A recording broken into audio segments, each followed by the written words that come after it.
सुभान अल्लाह। तिलावत कलाम पाक से आज की इस नशिस्त का आगाज़ हुआ। आइए मेरे कारवां का इंतखाब करते चले।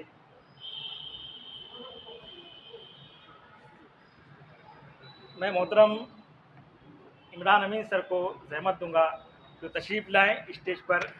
मोहतरम इमरान जमील सर, आप भी आ जाएं।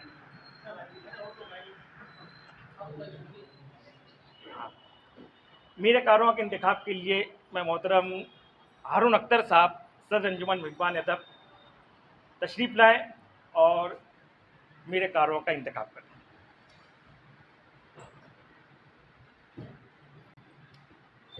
मोहतरम हज़रात, जैसा कि आप सबको इस बात का इल्म है कि सदारत के लिए कमरुद्दीन शेख साहब का नाम मुंतखब किया गया था। मौसम किसी वजह से मसरूफ़ है, कुछ लम्हा लगेंगे उनको आने में। प्रोग्राम का बाकायदा आगाज़ हुआ, इसके लिए मैं अपनी जानिब से, अंजुमन मुहिब्बान अदब के अरकान की जानिब से इस नशिस्त की सदारत के लिए मोहतरम जनाब रिजवान खान सर का नाम पेश करता हूँ, इस उम्मीद के साथ कि मेरा कोई साथी मेरी तायद करेगा।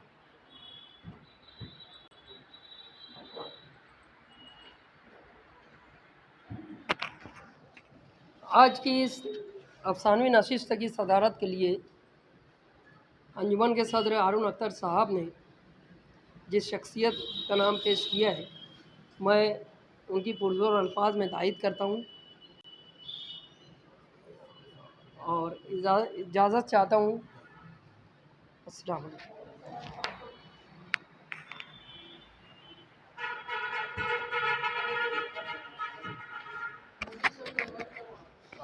बहुत बहुत शुक्रिया सर। मोहतरम मुबीन नज़ीर सर स्टेज पर तशरीफ़ ले आए।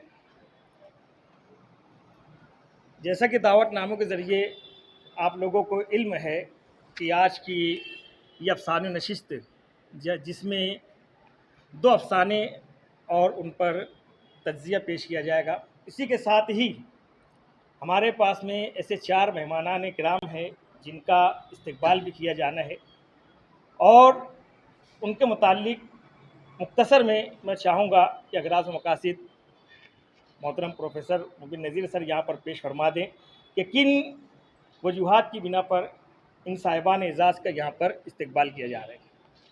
आइए सर। बहुत शुक्रिया सर। बिस्मिल्लाहिर्रहमानिर्रहीम नहमदुहु व नुसल्ली अला रसूलिहिल करीम, अम्मा बाद।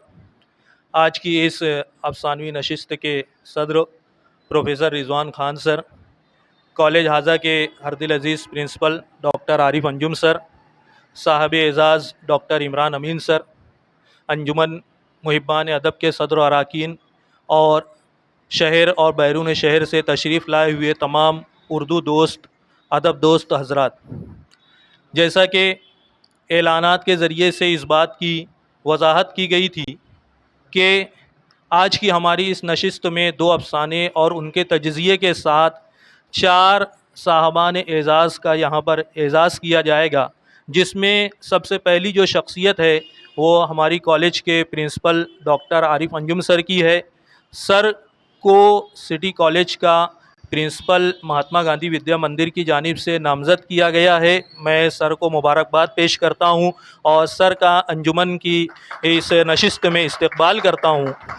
मैं बताता चलूं कि सर की जो शख्सियत है वो शहर के तालीमी, अदबी और माशी, मजहबी, माशरती मैदानों में किसी तारुफ की मोहताज नहीं है। सर ने एक कलील अरसे के अंदर ना सिर्फ मालेगांव शहर में बल्कि नासिक ज़िले और पूरे महाराष्ट्र में अपने कारनामों के ज़रिए से एक बावकार मकाम हासिल किया है। सर की खिदमात अज़हर मिनश शम्स हैं। सर से जहां हमारा शहर मुस्तफ़ीज़ हो रहा है, महात्मा गांधी विद्या मंदिर के तमाम अदारे उनके फैज़ से सैराब हो रहे हैं। इसी तरीके से Savitri by Phule Pune university, Jalgaon university, Mumbai university और महाराष्ट्र के जितने भी यूनिवर्सिटीज़ हैं, वहाँ पर जब भी लोगों को तालीमी मामलात में, हायर एजुकेशन में किसी मदद की ज़रूरत पड़ती है तो सर हर हमा वक्त जो है वो हाज़िर रहते हैं। यूजीसी के नॉर्म्स, नैक के नॉर्म्स सब सर को अगर मैं ये कहूँ कि अज़बर हैं तो गलत नहीं होगा। और अभी जो सिटी कॉलेज का नैक का रिसाइकल हुआ उसमें कॉलेज को B++ जो ग्रेड मिला है उसमें सर का सबसे बड़ा हिस्सा है। आज हम देखेंगे कि शहर में किसी भी कॉलेज को B++ ग्रेड नहीं मिला है। मालेगांव में बहुत बड़े बड़े कॉलेजेस हैं, लेकिन आप देखेंगे कि किसी भी कॉलेज को B++ ग्रेड नहीं मिला है। तो ये सर का डिवोशन है, सर की मेहनतें हैं कि सिटी कॉलेज को ये एज़ाज़ मिला। और जब से सर ने सिटी कॉलेज को ज्वाइन किया है तो यहाँ का स्टाफ, यहाँ के तलबा और पूरा शहर जो है उस तब्दीली को महसूस कर रहा है। और मैं उम्मीद करता हूँ कि सर के जो है प्रिंसिपल बनने के बाद जो है और ज़्यादा तब्दीलियाँ, पॉजिटिव तब्दीलियाँ हम लोग देखेंगे। जब मैं बताऊं कि जब सर का ऐलान हुआ कि सर को प्रिंसिपल बनाया जा रहा है तो जितने लोग मौजूद थे सब खुश थे। खुशी जो है सबके चेहरों से आया थी। ऐसा लग रहा था कि भाई उनको खुद को प्रिंसिपल बना दिया गया है। ये जो है सर की शख्सियत है। हमारे दूसरे साहबे एज़ाज़ हैं doctor Imran Amin sir. Imran Amin sir की शख्सियत भी किसी तारुफ की मोहताज नहीं है। ज़बान व अदब और तालीम व ताल्लुम का एक अच्छा, मशहूर और मोतबर नाम है। सर मालेगांव से मुंबई तक अपनी तालीमी और अदबी खिदमात के लिए जाने जाते हैं। इसी तरीके से कम्पिटिटिव एग्ज़ाम के प्रिपरेशन के लिए और डिस्टेंस एजुकेशन में सर की अपनी खिदमात रही हैं। अभी भी जब मैंने सर को कॉल किया तो सर ने कहा कि सर मेरा ऑनलाइन लेक्चर है, मैं लेक्चर को एडजस्ट करके नशिस्त में पहुंचने की कोशिश करता हूं। तो यहाँ पर हैं लोग वेकेशन एंजॉय कर रहे हैं, उसके बावजूद सर का जो है तालीमी सिलसिला जारी है, अपना फैज़ जो है सर लुटा रहे हैं। हमारे आज के सदर मोहतरम कमरुद्दीन शेख सर तशरीफ़ लाए। मैं सिटी कॉलेज की जानिब से, अंजुमन मुहिब्बान अदब और तमाम हाज़रीन की जानिब से सर का इस्तकबाल करता हूँ, सर को खुशामदीद कहता हूँ। हमारे अगले जो साहबे एज़ाज़ हैं वो निदा फ़ारूकी साहब हैं। निदा फ़ारूकी साहब की शख्सियत भी अदब और सहाफ़त के मैदान में किसी तारुफ़ की मोहताज नहीं है। आप एक अच्छे शायर हैं और हरफ़ गुमशुदा को शाये करके वो जो है अपना नाम साहबे किताब लोगों में शामिल करवा चुके हैं। मैंने उस किताब को देखा है, वाकई पढ़ने से ताल्लुक़ रखती है। इसी तरीके से आप जो है वो सहाफ़त से भी जुड़े हुए हैं। महानामा बेबाक से आपका एक अरसे से ताल्लुक़ रहा है, उसमें भी आपकी गिराबहाँ खिदमात रही हैं। आप कुछ देर में यहाँ पर तशरीफ़ लाने वाले हैं। चूँकि आप नाइट शिफ्ट में काम करते हैं, इसलिए उन्होंने कहा था कि मैं 11 से 12 के दरमियान में सर तशरीफ़ लाऊँगा। हमारे जो आज के सदर मोहतरम हैं, मोहतरम कमरुद्दीन शेख सर, कमरुद्दीन शेख सर की खिदमात से पूरा शहर वाकिफ़ है।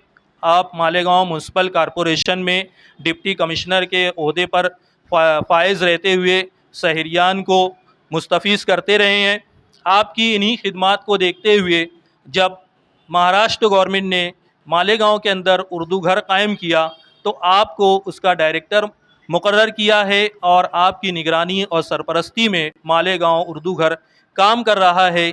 स्टेज पर और रौनक अफरोज़ जो शख्सियत है, जो हम सब की चहेती शख्सियत है, प्रोफेसर रिजवान ख़ान सर की भी खिदमात हैं। समाजी, सियासी, तालीमी, माशी, माशरती, मजहबी हर लाइन से जो है सर की खिदमात हमारे सामने हैं।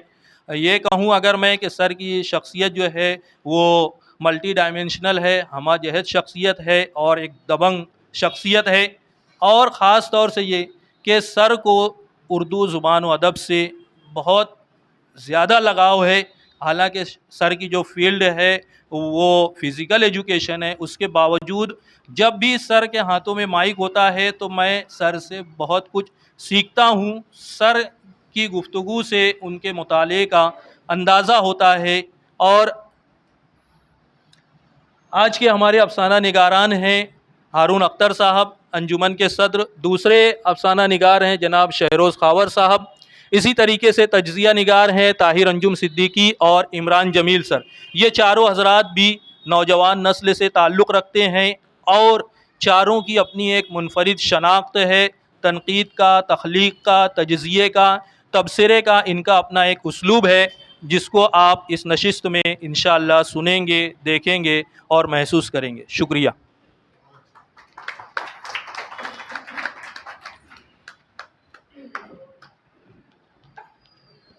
हमारे चौथे साहिब एजाज़ डॉक्टर मुबिन नज़ीर साहब शहर अजीज़ में सबसे ज़्यादा मुतहर्रिक हैं उर्दू अदब के मुतालिक, और इस कॉलेज में भी आपकी खिदमत है।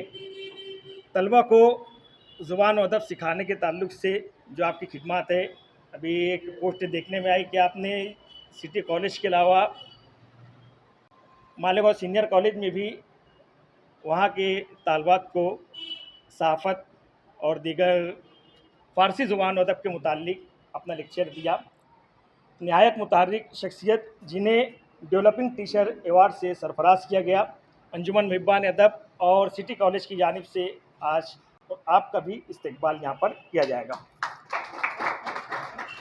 बहुत बहुत शुक्रिया। इससे पहले कि यहाँ अफसाने और तज्ज़िये पेश किए जाए, हमारे सदर साहब का ऐसा कहना है कि पहले हमारे मेहमानान किराम का इस्तकबाल कर दिया जाए, साहिबान एजाज़ का। तो सबसे पहले मैं मोहतरम कमरुद्दीन शेख साहब जो आज की हमारी नशिस्त के सदर हैं, उनके इस्तकबाल के लिए मैं सदर अंजुमन मुहिब्बान अदब मोहतरम हारून अख्तर साहब को ज़हमत दूंगा जो तशरीफ़ लाएँ और हमारे सदर मौसूफ़ की खिदमत में शाल और गुल का नजराना पेश करेंगे।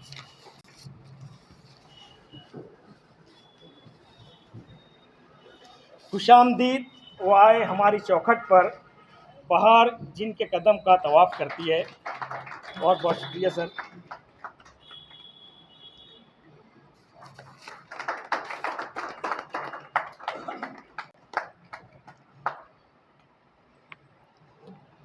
सिटी कॉलेज के प्रिंसिपल मोहतरम डॉक्टर आरिफ अंजुम सर, जिनके मुतालिक यहाँ तफसीली तौर पर मोहतरम मुबिन नज़ीर सर ने आपका तारुफ पेश किया, आपका भी यहाँ पर इस्तकबाल किया जाता है। मैं मोहतरम रिजवान खान सर को ज़हमत दूंगा कि वो हमारे प्रिंसिपल डॉक्टर आरिफ अंजुम साहब का इस्तकबाल करें। अरे सर आप भी हमारी सरपरस्त है और सिटी कॉलेज के इश्तराक से तो ही हो रही है नशिस्तें। सर बोले हम लोग की स्टाफ के एक ही स्टाफ है।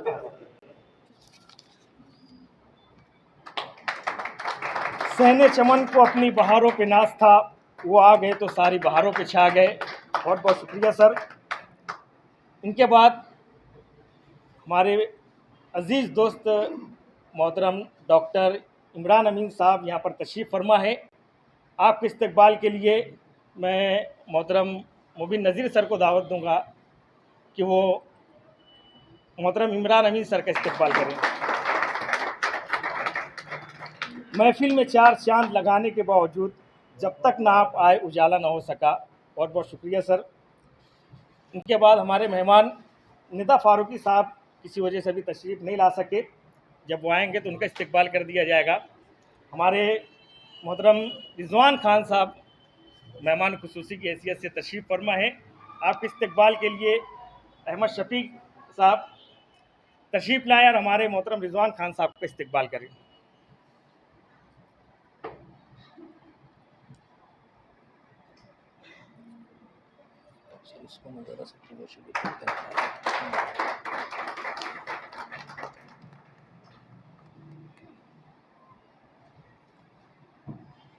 अगले साहिब एजाज़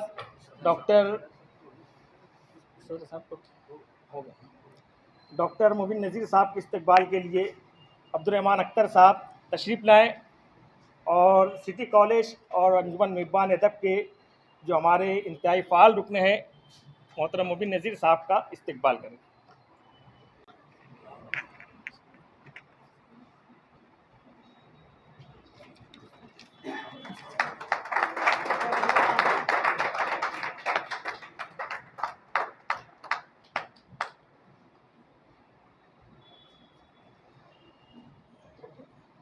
तमाम ही मेहमानान किराम साहिबान एजाज़ का सिटी कॉलेज अंजुमन मेज़बान अदब और हम तमाम ही हाज़रीन की जानिब से इस्तकबाल और शुक्रिया अदा किया जाता है।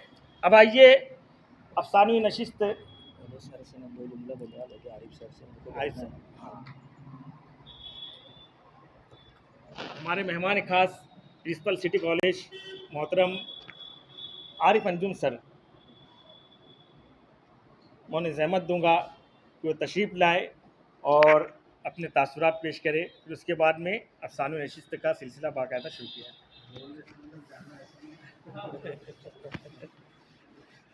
आइए सर।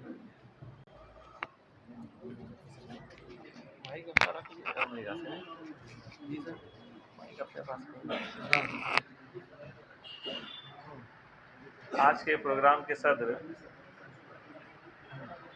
कमरुद्दीन सर और साहिब एजाज़ और आए हुए तमाम ही मेहमान, सबसे पहले जो है मुझे तो बहुत इस चीज़ की खुशी है कि तकरीबन 1-1.5 साल पहले जब हम लोगों ने इस चीज़ को शुरुआत किए थे और जो भी सिटी कॉलेज की जो टीम काम कर रही है, ख़ास तौर पे इस चीज़ को शुरू होने में रिजवान खान सर और मुबीन नज़ीर सर का काफ़ी इसमें अहम रोल रहा। हम लोगों ने ये कोशिश की है कि कॉलेज को सोसाइटी से, समाज से किस तरह जोड़ा जाए। चाहे वो अभी 2 दिन पहले रिजवान खान सर ने उनके मिसिंग ग्रुप और पुराने अलमनस का एक प्रोग्राम रखा, उसमें कॉलेज के भी टीचर्स को इनवाइट किया गया, चाहे ये प्रोग्राम हो गया। तो कॉलेज आप सभी जानते हैं, यहाँ बहुत से लोग बैठे हुए हैं वो सिटी कॉलेज से पढ़े हुए हैं और ये चीज़ रहा है कि सिटी कॉलेज ने मालेगांव शहर को क्या दिया, लेकिन अब हम लोग ये चाहते हैं कि जो कॉलेज ने शहर को जो दिया हुआ है और जो असासा जो शहर में चल रहा है, अब वो कॉलेज को कोई चीज़ देवे। और हम लोग, मुझे इस चीज़ की बड़ी खुशी है कि कॉलेज की जो भी क्लासरूम है, जो सारी चीज़ जो एक ऐसी चीज़ के लिए इस्तेमाल की जा रही है जो कि बोलना चाहिए कि समाज में इसकी बहुत हद तक की ज़रूरत है। अभी कल ही हम जब बात करें, रिजवान खान सर ने कहा कि यही प्रोग्राम कहीं दूर होता होगा, इधर होता होगा, लेकिन यही प्रोग्राम किदवाई रोड पर होता है तो इसकी एक अहमियत होती है। और मुझे तो बहुत ज़्यादा अदब से एक इंटरेस्ट नहीं है, मैं तो साफ कहता हूँ, लेकिन उर्दू अदब की खिदमत करने का जज्बा मुबीन सर ने, रिजवान सर, हम लोगों ने लेकर लगे हुए हैं कि किस तरह किया जाए। ख़ास तौर पे मुबीन नज़ीर सर ने, ख़ास तौर पे हम लोगों ने जो है रोज़गार और उर्दू का जो एक मसला रहा है, हमेशा ये चीज़ रही है कि जो उर्दू के अदब में जुड़ता है तो उसको बोला जाए कि वो उसको रोज़ी किस तरह कमाएगा। तो इस पे हम लोगों ने बहुत चर्चा किया और इसीलिए कॉलेज में हम लोगों ने जो है certificate course in Urdu journalism शुरू किया। कि ये चीज़ के लोग जो ये कहें कि यार भैया उर्दू अदब से जुड़ना है तो भैया इसके पास कोई रोज़ी नहीं रहेंगे, नहीं ऐसा नहीं है। तो जो रोज़गार के मौके बच्चों को किस तरह मुहैया कराए जाए, इसके लिए हम लोगों ने बहुत हद तक मेहनत की है और उसमें मुबीन नज़ीर सर ने उसमें बहुत अहम रोल अदा किया। हम लोगों ने बहुत सारे बच्चों को इस तालीम से बताया। वो कोर्स सीखने के बाद हो सकता है बहुत सारे बच्चे जर्नलिस्ट नहीं बने होंगे, मैं ये कहता हूँ कि हो सकता है कुछ हद तक गए होंगे, लेकिन वो जिस शोबे में गए वहाँ पे बहुत हद तक अपने आप को माहिर कर लिए, चाहे वो लिखने के अंदर हो गए, चाहे पढ़ने के अंदर हो गए, चाहे बोलने के अंदर हो गए। तो मैं उम्मीद करूँगा कि जो कॉलेज है और जो सोसाइटी समाज है और ख़ास तौर पे जो इस तरह की नशिस्त हम लोग यहाँ पे कर रहे हैं, तो इस तरह के भी प्रोग्राम आइंदा हम लोग करते रहेंगे। और आए हुए तमाम लोगों से भी मैं एक रिक्वेस्ट गुजारिश करूँगा कि आप लोग भी आप अपने मुफीद मशवरे देकर जाएँ कि किस तरह और जो है कॉलेज का सोसाइटी समाज के साथ में और रिलेशन बढ़ाया जाए और इसका इस्तेमाल भरपूर ज़्यादा से ज़्यादा किया जाए। बहुत ही खुशी की बात है, आज मैं ये बोल सकता हूँ हमारा कॉलेज सुबह से लेकर रात तक के चलता है। एक खुशी की बात है, यही तो कॉलेज बंद रहेगा, कमरा बंद रहेगा। बल्कि मैंने अभी मुबीन सर ने मुझे बार बार बुलाया है, लेकिन मेरे लिए ऐशाबाद कहीं जाना काफ़ी मुश्किल होता है। फजरबाद कहेंगे तो मैं फ़ौरन आ जाऊंगा, क्योंकि मैं फजरबाद से मेरी गाड़ी चालू हो जाती है, लेकिन मेरे लिए ऐशाबाद जाना काफ़ी मुश्किल रहा। लेकिन अब की मुबीन सर को मैं नहीं कहा, मतलब नहीं, मैं इंशाल्लाह ज़रूर आऊँगा। और उनके फ़ोन किए बिना 10 बजे मैं हाजिर हो गया था कि नहीं, आप लोग की मेहनत है, आप लोग सब बाहर से लोग दूसरे लोग आते हुए हैं, तो मुझे बहुत खुशी हुई इस चीज़ का। और मैं उम्मीद करूँगा आप लोगों का इस तरह साथ इसमें रहे। और मैंने मुबीन सर को ये भी कहा कि कॉलेज का जो माइक है जो ऐसा बजे जो पूरी रोड तक आवाज़ जाए, मतलब चलते फिरते हुए लोगों को भी सुने आना चाहिए, भाई अफसाना सुनाया जा रहा है, चलना चाहिए वहाँ पर। तो माइक रिकॉर्डिंग तो कर रहे हैं, तो इंशाल्लाह आने वाली नशिस्त में मुबीन सर जो एक माइक का भी अच्छी तरीके से निज़ाम रखेंगे। मतलब कम लोग होते हैं, अपना हो जाता है इसमें समझ, लेकिन मेरा ये बोलना है रोड पे चलने वाला भी सुनना चाहिए कि यहाँ क्या चल रहा है, क्योंकि कोई चीज़ चल रही है, हमको सुनना चाहिए चल के। तो ऐसे बहुत से लोग आ जाते हैं यहाँ पर। तो इंशाल्लाह और इसमें चीज़ें और हम लोग इम्प्रूव करने की कोशिश करेंगे।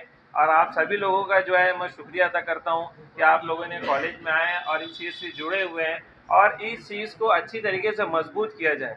देखिए, आप लोगों की जो नस्ल है अभी, खास तौर पे मैं मेरा पर्सनल ऑब्जर्वेशन कह रहा हूँ, ये आप लोगों की जो नस्ल है, ये मुझे ऐसा लगता है कहीं नज़र आती है कि कहीं आखिरी नस्ल तो नहीं है। आने वाली जो हमारी नस्ल है उनको अदब, उर्दू अदब, इससे इंटरेस्ट ही नहीं रह गया। मतलब वो क्लास के अंदर कुछ 2-4 बच्चे तो ऐसे रहते हैं जो कि पीछे पड़ा होता, सर मेरा शेर सुन के ही जाओ, सर मेरा कुछ न कुछ सुनो ही। लेकिन वो ऐसा लगता है कि बच्चे ही ख़त्म होते चले जा रहे हैं। लेकिन ऐसी जब नशिस्त जब तय की जाएगी तो बच्चों में ये कल्चर डेवलप होगा और इस चीज़ को बढ़ना चाहिए। हम देख रहे हैं कि भाई इसमें इजाफा होते चलना चाहिए। और मुझे जैसे सर ने कहा अभी भी बहुत सारे यंग जो है उसमें शामिल हैं, लेकिन और आने वाली जो नस्ल है वो भी इसमें शामिल होते चलनी चाहिए। हमको सिर्फ जो है एक पढ़ाई और तालीम का हम सिर्फ रोज़ी से जो जोड़ के रखे, ये चीज़ नहीं होनी चाहिए। जैसे मैं अलमनाई प्रोग्राम में सर से रिजवान खान सर कहा कि प्रोफेसर अमानुल्लाह खान सर की उनकी ख़ास बात ये रही है, उनके जितने भी स्टूडेंट रहे हैं वो सब के सब आधे से ज़्यादा शायर नहीं तो अदब से जुड़े हुए हैं। चाहे वो रिजवान सर चाहे पॉलिटिशियन हो चाहे स्पोर्ट्स है, लेकिन वो भी शेर शायरी और अदब की बात कहता है, उनका इंटरेस्ट रहता है। सर की मसरूफियत रहती है, लेकिन 2 दिन पहले से मुझे बोल रहे हैं सर अपना 10 तारीख का 20 तारीख का प्रोग्राम है, सर अपना प्रोग्राम है। तो ये इंसान का इंटरेस्ट दिखाता है। हो सकता है कॉलेज के दूसरे प्रोग्राम में सर इतना इंटरेस्ट नहीं दिखाते लेकिन जो ये प्रोग्राम के लिए 2 दिन से सर की चर्चा चल रही है कि सर 20 तारीख को अपना प्रोग्राम है, तो एक ये खासियत थी कि भाई अदब से हर इंसान जुड़ा हुआ रहे, भाई चाहे वो कॉमर्स का टीचर हो, चाहे आर्ट्स का हो, चाहे पॉलिटिक्स का हो। मतलब सर के प्रोग्राम में मैं गया था, जो माइक लेता है लगता है माइक छोड़ेगा ही नहीं, चाहे वो इंडस्ट्रियलिस्ट हो, चाहे वो इंडस्ट्रियलिस्ट है, चाहे सनत से जुड़ा हुआ, उसका अदब से उर्दू से कोई लेना देना नहीं है। तो एक ये कल्चर और डेवलप होना चाहिए और हमारी कौम के बच्चे इसमें और आने चाहिए, नई नस्ल आनी चाहिए। मैं मुबीन सर से ये गुजारिश करूँगा कि आने वाले वक्त में ऐसे बच्चों को बोला जाए यहाँ आके पेश करो। ना ही सिटी कॉलेज के बच्चे एक दावतनामा बनाकर जो है ना मालेगांव शहर के जहाँ जितने भी सीनियर कॉलेज हैं वहाँ एक दावतनामा दिया जाए कि जो भी बच्चे हैं अफसाना लिखे होंगे या यहाँ आकर शामिल हो तो उनको भी बढ़ाया जाए, ताकि आप लोग जो एक असासा यहाँ जो बैठा हुआ है इसका इस्तेमाल जो नई नस्ल वो करे और आप लोगों में जो इल्म है और आप लोगों में जो चीज़ें हैं वो नई नस्ल में वो चीज़ जाए। हमको सिर्फ जो है उर्दू और तालीम को रोज़ी से जोड़कर बिल्कुल नहीं देखना चाहिए। एक जो अदब का जो हम लोगों के असासा है और हम लोगों को इसको बचाना है, और हम जब भी बचा सकते हैं जब नस्ल दर नस्ल हम इसको ट्रांसफ़र करेंगे।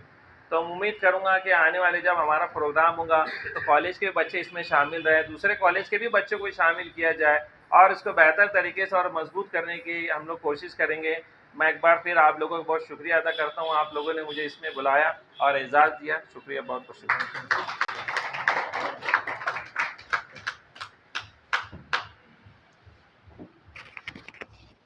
बहुत बहुत शुक्रिया सर।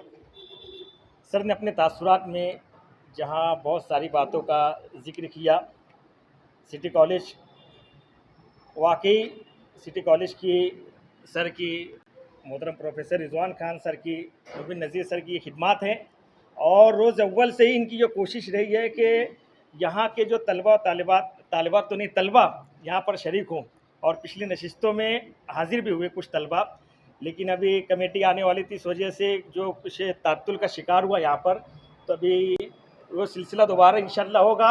यहाँ पर जो सीनियर कॉलेज के तलबा हैं आएंगे, और जैसा कि सर ने बताया कि कॉलेज के चैनल्स के ज़रिए अगर वो नहीं भी आ पा रहे हैं तो चैनल्स के ज़रिए पूरा प्रोग्राम वो देख सकते हैं, समझ सकते हैं, सीख सकते हैं।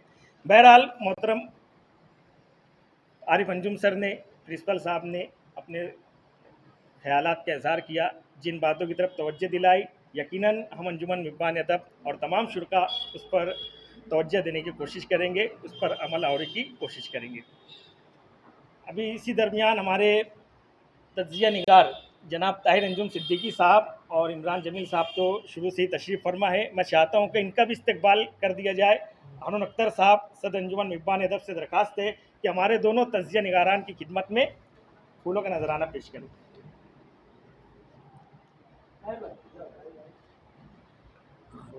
स्टेज पर बुला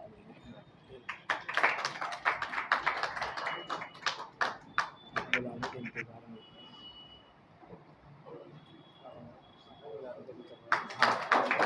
अफसाना निगारान जनाब हारून अख्तर और जनाब शहरोज़ खावर साहब, इनका भी इस्तकबाल किया जा रहा है। मोहतरम प्रोफेसर मुबिन नज़ीर साहब से दरख्वास्त है कि हमारे दोनों अफसाना निगारान की खिदमत में फूलों का नजराना पेश करें।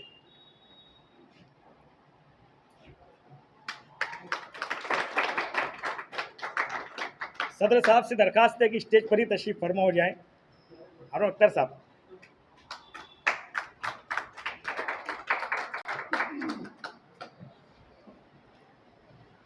आइए अब हम पहला अफसाना सुनते हैं, जनाब शहरोज़ खावर साहब से तशरीफ़ लाए और अपना अफसाना पेश करें।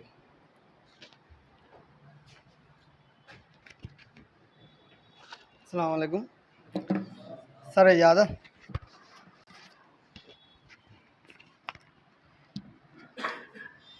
अफसाने का उन्वान है भूरे बालों वाला। आज खुशी का दिन था, लेकिन मैं अपने इंतखाब पर इतना भी खुश नहीं था जितना मेरे दोस्त तो समझ रहे थे। हालांकि सबकी ख्वाहिश यही होती कि कोई अच्छी फैमिली हमें गोद लेने आए, और हम में से जब कोई जाने वाला होता तो सब खुश होते। मैं भी अब तक खुश होता हुआ आया था। दीदी ने बताया कि यही मेरे मम्मी डैडी हैं, आज उनका बेटा होता तो मेरी उम्र का होता। इत्तेफाक से आज ही मेरा भी जन्मदिन था, शायद इसीलिए उन्होंने मेरा इंतखाब किया। जब उनकी कार मैदान में दाखिल हुई तो भूरे बालों वाला खेल छोड़कर भागा और अपने कमरे के पलंग के नीचे जाकर छुप गया था। वो अक्सर नाराज़ भी होता तो वहीं घंटों छुपा रहता, और उसकी ये जगह सिर्फ मुझे मालूम थी। वो तो किसी के हाथ नहीं लगा, लेकिन इस बार कई बच्चों को फैमिली के सामने पेश करने की बजाय अकेले मुझे ही खड़ा कर दिया गया। मेरी नई माँ ने सर पर हाथ फेरा और कार की जानिब बढ़ गई। मुमकिन है उनका बेटा मर गया हो, इसीलिए तो उन्होंने मुझे गोद लिया है। तो डैडा बाहर कार में हमारा इंतज़ार कर रहे थे। दीदी से रुख्सत लेकर जब हम मरकज़ी हॉल से बाहर की तरफ बढ़े तो मेरे दोस्त मुझे जाता हुआ देख रहे थे, लेकिन मैंने पीछे मुड़कर देखना मुनासिब नहीं समझा। या शायद मैं देखना ही नहीं चाहता था, या फिर मुझे देखना भी नहीं चाहिए था। कार में बैठने से पहले महसूस हुआ कि मेरे कमरे की टूटी हुई शीशों वाली खिड़की से कोई मुझे देख रहा है। मुझ में अब भी मुड़कर देखने की ख्वाहिश नहीं थी, या शायद हिम्मत नहीं थी। ज़रूर वो भूरे बालों वाला रहा होगा। मैं एक फैमिली का हिस्सा बनने वाला था, लेकिन वैसे नएपन का एहसास नहीं हुआ जैसा मेरा गुमान था। मैं नहीं जानता कि मेरा बाप कौन था या मेरी माँ कहाँ है। ऐसा मैं अकेला नहीं हूँ, बहुत सारे बच्चे हैं, इसीलिए शायद इस महरूमी के एहसास में उतनी शिद्दत नहीं है। ऐसा होना मेरे हक़ में अच्छा ही है, क्योंकि मैं जब भी बुरे बालों वालों से बात करता तो उदास हो जाता। वो कुछ महीनों पहले ही यहाँ आया था, वो खुद ही आया था। दीदी ने बहुत समझाया कि माँ बाप के बीच लड़ाइयाँ होती रहती हैं, लेकिन वो नहीं माना।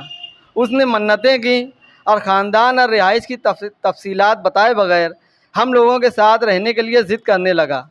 यहाँ तक कि खुद का नाम भी नहीं बताया। जब वो सदर दरवाजे से हिचकिचाते हुए दाखिल हुआ था तो दीदी ने उसे ए भूरे बालों वाले कहकर अपनी तरफ बुलाया था। उसने नाम के कॉलम में वही लिखवा दिया। 2-4 रोज़ दीदी ने पुलिस स्टेशनों में बच्चों की गुमशुदगी की रिपोर्ट की, जांच पड़ताल करवाई और फिर हमेशा की तरह अपने काम में मसरूफ़ हो गई। ऐसे कई और बच्चे हैं जो वालिदैन में से किसी एक के मर जाने या तलाक हो जाने और दूसरी शादी की वजह से यहाँ पहुँचा दिए गए हैं। उनका रवैया भी कमोबेश भूरे बालों वालों की तरह होता है।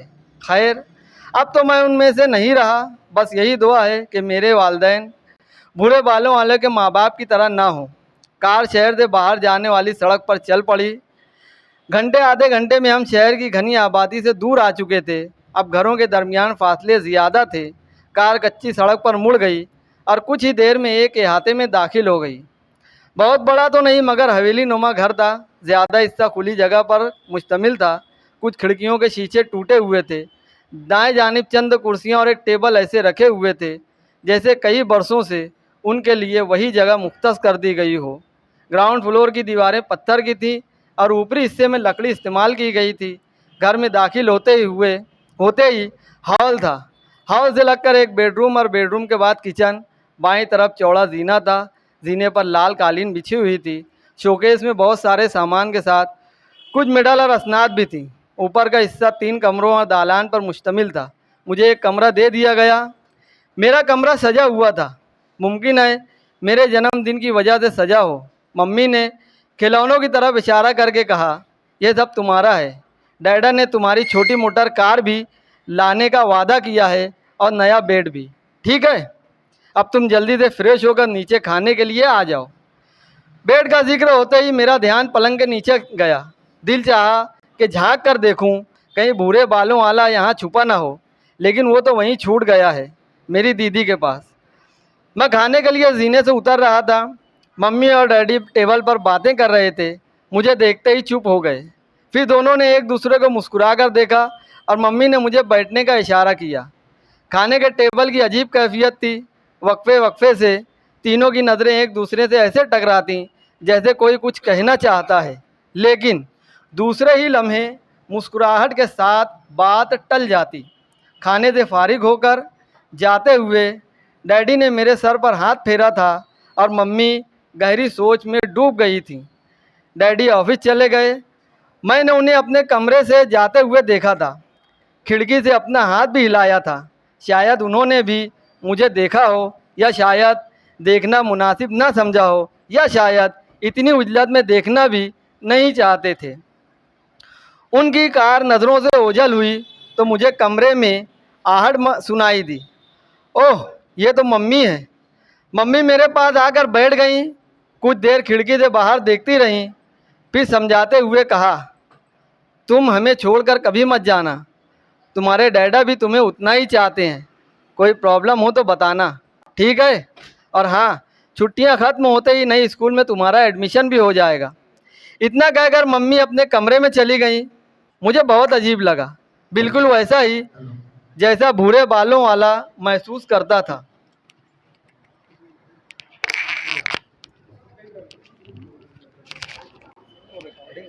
मैं कर रहा हूँ।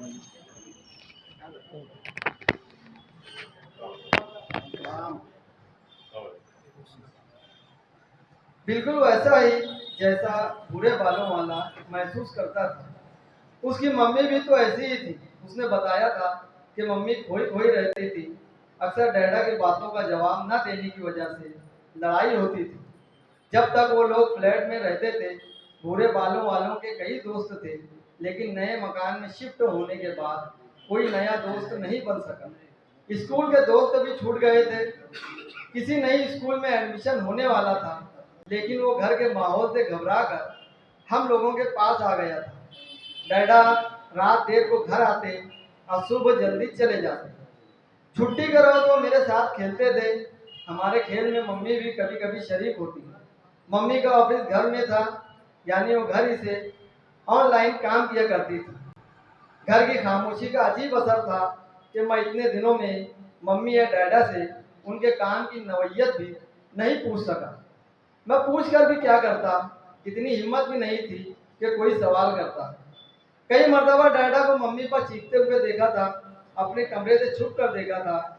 जब ज्यादा देर हो जाती तो मम्मी भी उतनी ही शिद्दत से चीख चीख कर जवाब देती।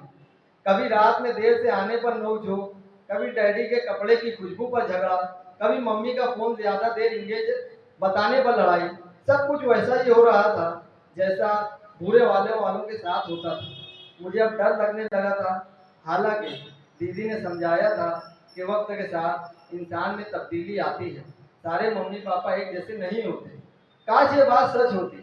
झगड़ा कितनी भी शिद्दत से जारी हो, लेकिन मेरे सामने आते ही दोनों चुप हो जाते थे। आज छुट्टी का दिन था।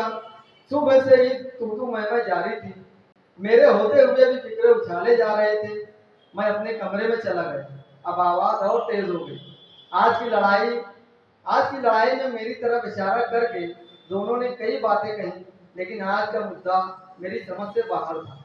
बेचैनी बढ़ी तो मैं दरवाजा थोड़ा सा खोल कर आवाज पर गौर करने लगा। डैडा ने कई बार कहा, न जाने किसकी औलाद है, और मम्मी रो रो कर कहती रही, आखिर कब तक शक करते रहो। मैंने दरवाजा मजबूती से बंद कर दिया। हाँ, मैं उनकी औलाद नहीं हूँ, मुझे कहीं से लाया गया है। जब भूरे बालों वाला अपने सगे माँ बाप के साथ नहीं रह सका, तो मैं कैसे रह सकता हूँ। मैं अपने पलंग के नीचे काफी देर तक छुपा रहा। डैडा के जाने के बाद मम्मी मेरे कमरे तक आई थी। उन्होंने दरवाजे पर दस्तक भी दी थी, लेकिन मैंने इरादा कर लिया था कि अब मैं यहाँ नहीं रहूंगा। दोपहर में जब लगा कि मम्मी किचन में है, तो चुपके से नीचे उतरकर जल्दी से घर से बाहर निकल आया और उसी तरफ चल पड़ा जहाँ से मैं आया था। जब मैं सदर दरवाजे से हिचकिचाते हुए दाखिल हुआ, तो ऐसा लगा कि यहाँ मेरा ही इंतजार हो रहा था। दीदी ने कहा, ए भूरे बालों वाले, इधर आओ। दीदी तो मुझे जानती थी और वो आंखों में देख कर ही सब कुछ समझ जाती थी। उसने मुझसे कोई सवाल नहीं किया। मुझे मेरा कमरा और मेरे दोस्त दोबारा मिल गए। भूरे बालों वालों को मैंने सारी कहानी सुनाई। वो खामोशी से मेरी बातें सुनता रहा, जैसे पहले मैं उसकी बातें सुनता था। मेरे यहाँ आए हुए 3-4 रोज हुए होंगे। हम मैदान में खेल रहे थे। गेट से एक वैसी ही कार दाखिल हुई जिसमें मुझे ले जाया गया था। मैं डर गया कि कहीं वो लोग फिर से मुझे लेने तो नहीं आ गए। मैं खेल छोड़कर भागा और जाकर अपने कमरे की पलंग के नीचे छुप गया। काफी देर तक कोई मुझे ढूंढ नहीं सका। जब बाहर आया तो मालूम हुआ कि कार में आए हुए लोग भूरे बालों वाले को अपने साथ ले गए।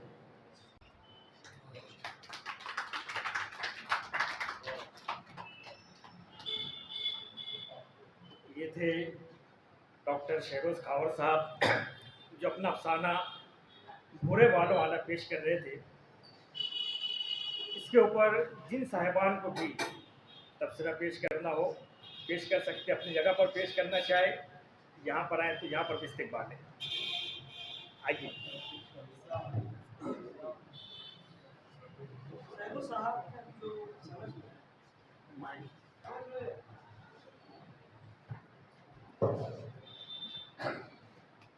अभी सहरोज खावर साहब ने अफसाना सुना। पूरा अफसाना सुनने के बाद एक बात बड़ी अजीब महसूस हुई कि भूरे बालों वाला लड़का जिस घर से यहाँ भाग कर आया था, है ना, उसी घर के माँ बाप इसको लेकर जाते हैं। तो ये समझ में आएगा कि आप समझिए कि भाई वो बच्चों घर में आते हैं, उसको बच्चे को गोद लेकर जाते हैं, फिर वही हरकतें होती है जो बुरे वालों वाला बच्चा बताता है, तो सोचता है यार ये तो वही घर तो नहीं है, वो भी सोचता है। अब फिर क्लाइमेक्स में ये इन्होंने बताया कि ये भाग के जाता है वहीं पर अपने पुराने उसमें बच्चों के घर में, यहाँ वो रहता है। तो जब वो वही कार आती है, वैसी कार, तो ये पलंग के नीचे घुस जाता है। उसके बाद मालूम पड़ता है कि वो लोग बूढ़े बच्चे वालों वाले बच्चे को लेकर चले गए। इसका मतलब यह हुआ क्लाइमेक्स में कि वही लोग थे अपने बच्चे को वापस ले। तो मेरी समझ में ये नहीं आया कि माँ बाप अपने बच्चे को बजाय तलाश करने के लिए एक बच्चे को गोद क्यों ली? वो बुरे वालों वाला बच्चा वही कर रहा है ना, उसे तलाश करना चाहिए ना कि बच्चे नाराज होकर कहीं गया है, तो वो गोद क्यों लिए बच्चे? और जब वहां आए तो वो बच्चे को लेकर चले गए। मुझे जरा सा ये बात समझ में नहीं। बस ठीक है।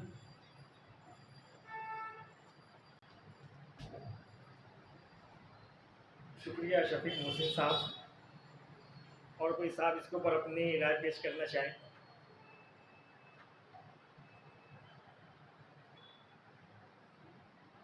आइए अहमद नहीं भाई।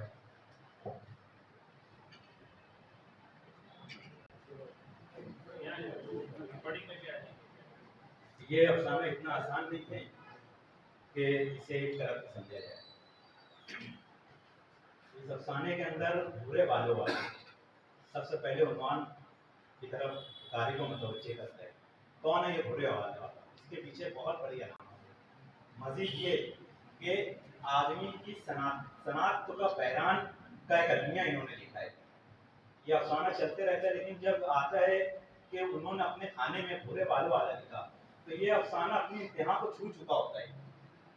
मैं जब डॉक्टर खावर अफसाना पढ़ रहे थे, मेरे जहन में नैयर मसूद की कहानियाँ चल रही थी। नैयर मसूद की कहानियाँ भी आप पढ़ते चले जाइए, आपको कोई ऐसा धागा नहीं मिलेगा कि आप इसको पकड़ लेके उसको मतलब वो पहली को सुलझा लें। तो बहुत डार्क और एक धीमी धीमी लय इसके अंदर, और ऐसे अफसाने 70 के अंदर लिखे गए हैं। 1970 के अंदर जो जदीदियत का दौर था, उनमें यही अफसाने, ऐसे ही अफसाने लिखे गए हैं जहाँ असिया चलते चलते ही गुम हो जाती है। तो ऐसे ही ये बुरो वाले वाला है। इसको एक दो तरह से इसको 2-3 मरतबा ये अफसाना पढ़ेगा तो ये अफसाने की फिर वो उसकी बातें वहाँ होगी। एक तरह का अफसाना नहीं है। और मैं मालेगांव में नई नस्लों के अंदर जो जदीद अफसाना और अच्छे अफसाना लिखने का जो मतलब मेरा दुनिया में इनको कहता हूँ, मेरी बहुत इस बारे में मतलब पूरे उर्दू अदब से फरसुदा अदब के खिलाफ मेरा झगड़ा है। तो एक नया अफसाना, नई ताज़ा हवा मालेगांव में मुझे महसूस हुई। मैं उनको मुबारकबाद देता हूँ।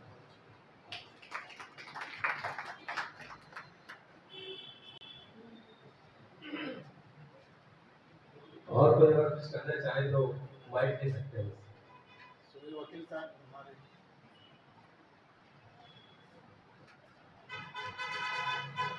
आइए ना, अरे नहीं ना, रिकॉर्डिंग है। पहले तो शरद आवाज साहब ने अफसाना पढ़ा, बहुत अच्छा था। मैं उस पर आगे जाने के बाद बैठे थे, तो मैं यही बोला कि आखिर में यही होगा कि पूरे वाला वही से आया कि ये जाए। मैंने पहले लाइन में उनको बोल दिया था, लेकिन अफसाना पूरा होने के बाद ये नहीं समझ में आया कि पूरे वाला वहाँ से आया था कि नहीं आया था। उन्होंने बताया नहीं और कि हम बोल रहे हैं, उन्होंने नहीं बताया कि वो वहीं से आया था और वहीं गया। तो ये चीज जब नहीं है तो उसको समझने की कोई जरूरत नहीं। बहुत अच्छा वकील साहब।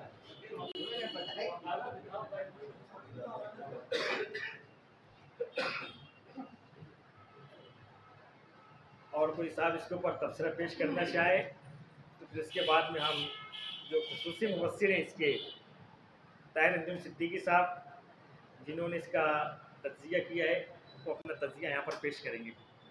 इससे पहले भी अगर कोई साहब इसके ऊपर अपनी राय पेश करना चाहे तो पेश कर सकते हैं। आइए ताहिर अंजुम सिद्दीकी साहब अफसाना भूरे वालों पर अपना तज्जिया पेश कर रहे हैं।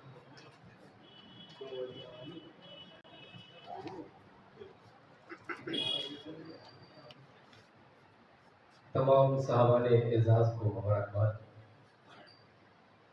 और जनाब कमरुद्दीन शेख साहब आज के सदन से इजाज़त चाहता हूँ। पूरे बालों वाला की गुफ्तगू डॉक्टर शहर सखावत के अफसाने का अनुमान पढ़कर गुब्बारे वाला, बांसुरी वाला, पंक्चर वाला, पंजी आंखों वाला जैसे अफसानों के कई उन्वाना जहन की सतह पर बढ़ते हैं। फाजिल अफसाना निगार ने फैशन के तौर पर इस अफसाने का उन्वान भूरे बालों वाला नहीं रखा है, बल्कि इस अफसाने का तकाजा था कि उसका उन्वान कुछ इसी किस्म का रखा जाए। इसका सबब यह है कि अफसाने में किसी भी किरदार का नाम और मजहब जाहिर नहीं किया गया है। ऐसे अफसाने में गुड्डू, राजू या फिर वाला के लायके के साथ इस्तेमाल की गई सिफात को नाम के तौर पर इस्तेमाल कर लिया जाता है। अफसाना सीधे साधे बयानिए और मुकालमे पर मुश्तमिल है। अफसाने में फ्लैशबैक टेक्निक का इस्तेमाल हुआ है, बल्कि बारीक बीनी से देखा जाए तो कहानी बयान करने के लिए अफसाने के एक किरदार को आगे कर दिया गया है। रावी एक छोटा बच्चा है जो किसी आश्रम, यतीम खाने या बच्चों के किसी मददगार ट्रस्ट में दीगर बच्चों के साथ रह रहा है। फाजिल अफसाना निगार का कमाल ये है कि उनके किसी अदारे के ताल्लुक से वजाहतन कुछ न लिखने के बावजूद भी कारी की समझ में आ जाता है कि कहानी ने किसी ऐसे ही अदारे में जन्म लिया होगा। फाजिल अफसाना निगार की कामयाब कोशिश रही है कि वो ज़बान की खामियों से बचें, लेकिन वो ये भूल बैठे हैं कि रावी की ज़बान और उसकी उम्र और उसके माहौल के मुताबिक होनी चाहिए थी, जबकि इस अफसाने में साफ तौर पर महसूस होता है कि फाजिल अफसाना निगार और अफसाने के रावी की ज़बान में फ़र्क मुश्किल ही से किया जा सकेगा। अफसाने का पहला जुमला देखें। आज खुशी का दिन था, लेकिन मैं अपने इंतखाब पर इतना भी खुश नहीं था जितना मेरे दोस्त समझ रहे थे। इस जुमले में भारी भरकम अल्फाज का इस्तेमाल नहीं किया गया है, लेकिन उनका इस्तेमाल किसी बच्चे के बस का महसूस नहीं होता। ख़ास तौर पर नफ्सियाती तौर पर मुतासरा किसी बच्चे का तो महसूस ही नहीं होता। इसी कबील के मज़ीद चंद जुमले देखें। अव्वल, मैंने पीछे मुड़कर देखना मुनासिब नहीं समझा, या शायद मैं देखना ही नहीं चाहता था, या फिर मुझे देखना भी नहीं चाहिए था। दुआम, दाएं जानिब चंद कुर्सियां और एक टेबल ऐसे रखे थे जैसे बरसों से उनके लिए वही जगह मुख्तस कर दी गई हो। सुअम, मेरे होते हुए भी फिक्रे उछाले जा रहे थे। इन जुमलों से कारी के बचकानापन की बू नहीं आती, बल्कि ये किसी बाशऊर शख्स के महसूस होते हैं, जिनको पढ़कर नहीं समझा जा सकता कि ये किसी बच्चे की ज़बान से अदा हो रहे होंगे। भूरे बालों वाला से मुंतखब ये चंद जुमले इस बात को साबित करने के लिए काफ़ी हैं कि अफसाने के रावी की ज़बान अफसाने और उसके माहौल से मुताबिकत नहीं रखती। इसका सबब यह है कि अफसाने में बच्चों के खेलने का तो तज़किरा है, लेकिन कहीं भी उन बच्चों की तालीम और तरबियत का जिक्र नहीं किया गया है, जबकि अफसाना निगार को ऐसा करना चाहिए था। इसके अलावा अफसाने में किसी जगह अफसाने की दाखिली मंतिक भी रावी की ज़बान के लिए कोई जवाब फराहम करती नज़र नहीं आती। अफसाने के पहले जुमले को दोबारा देखें।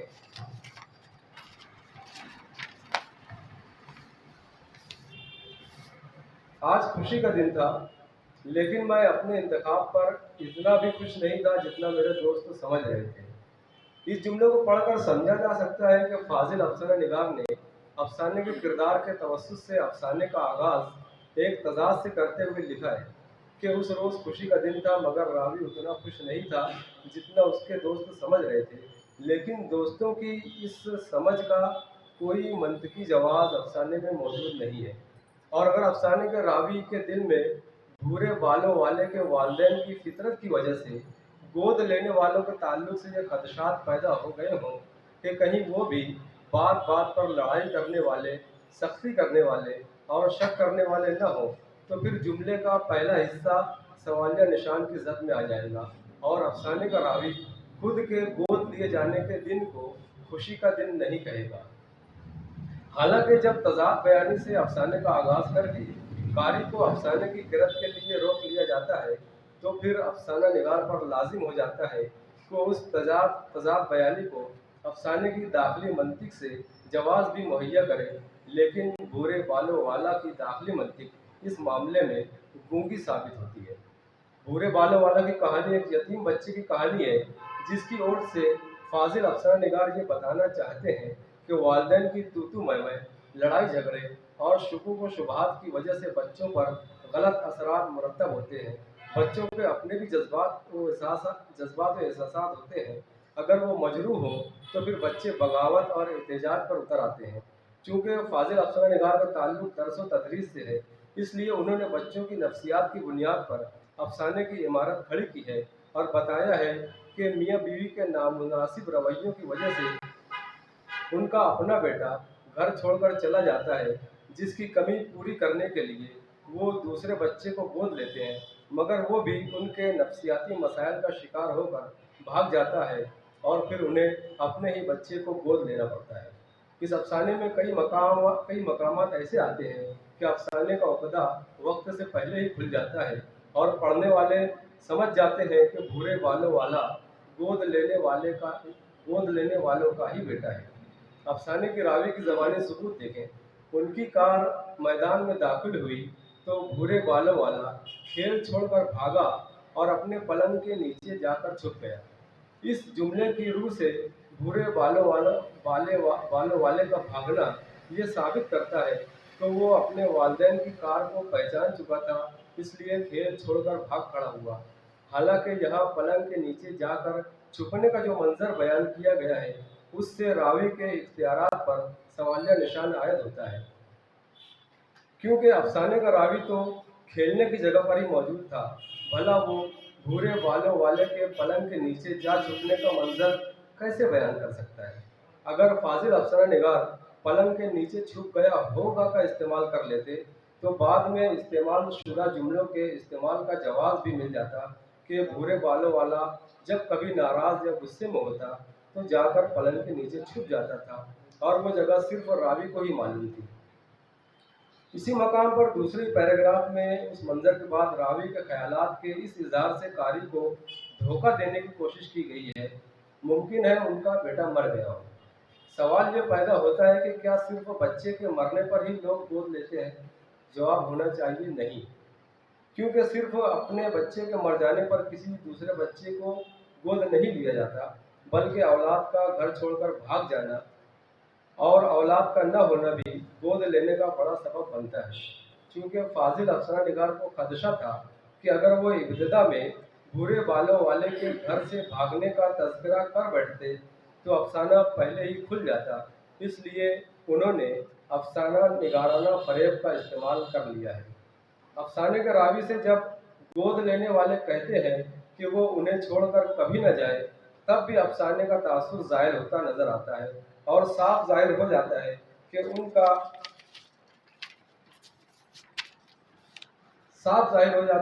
बेटा उन्हें छोड़कर चला गया है और वो वही भूरे बालों वाला है। इसी पैराग्राफ में छुट्टियां खत्म होते ही नई स्कूल में अफसाने के रावी के भी एडमिशन के इजहार से समझ में आ जाता है कि भूरे बालों वाला ही उनका बेटा है जो स्कूल जाता था मगर अब वो घर में नहीं है।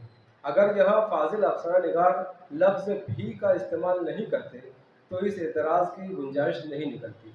इतना ही नहीं बल्कि इस इजहार के बाद फ़ौरन ही रावी को भूरे बालों वाले की ही तरह के महसूसात का जिक्र भी अफसाने के तासुरात को मजरूह करता है। आगे चलकर फाजिल अफसर निगार जब एक मरतबा रावी की ज़बानी कहलवाते हैं कि सब कुछ वैसा ही हो रहा था जैसा भूरे बालों वाले के साथ होता था, तब भी उसका तासुर मजरूह होता हुआ महसूस होता है और कारी की समझ में आ जाता है कि भूरे बालों वाला ही गोद लेने वालों का सगा बेटा है। उसके बाद अफसाने में बयान करता सारे ख्यालात चुगली खाते चले जाते हैं कि भूरे बालों वाला ही गोद लेने वालों का बेटा है।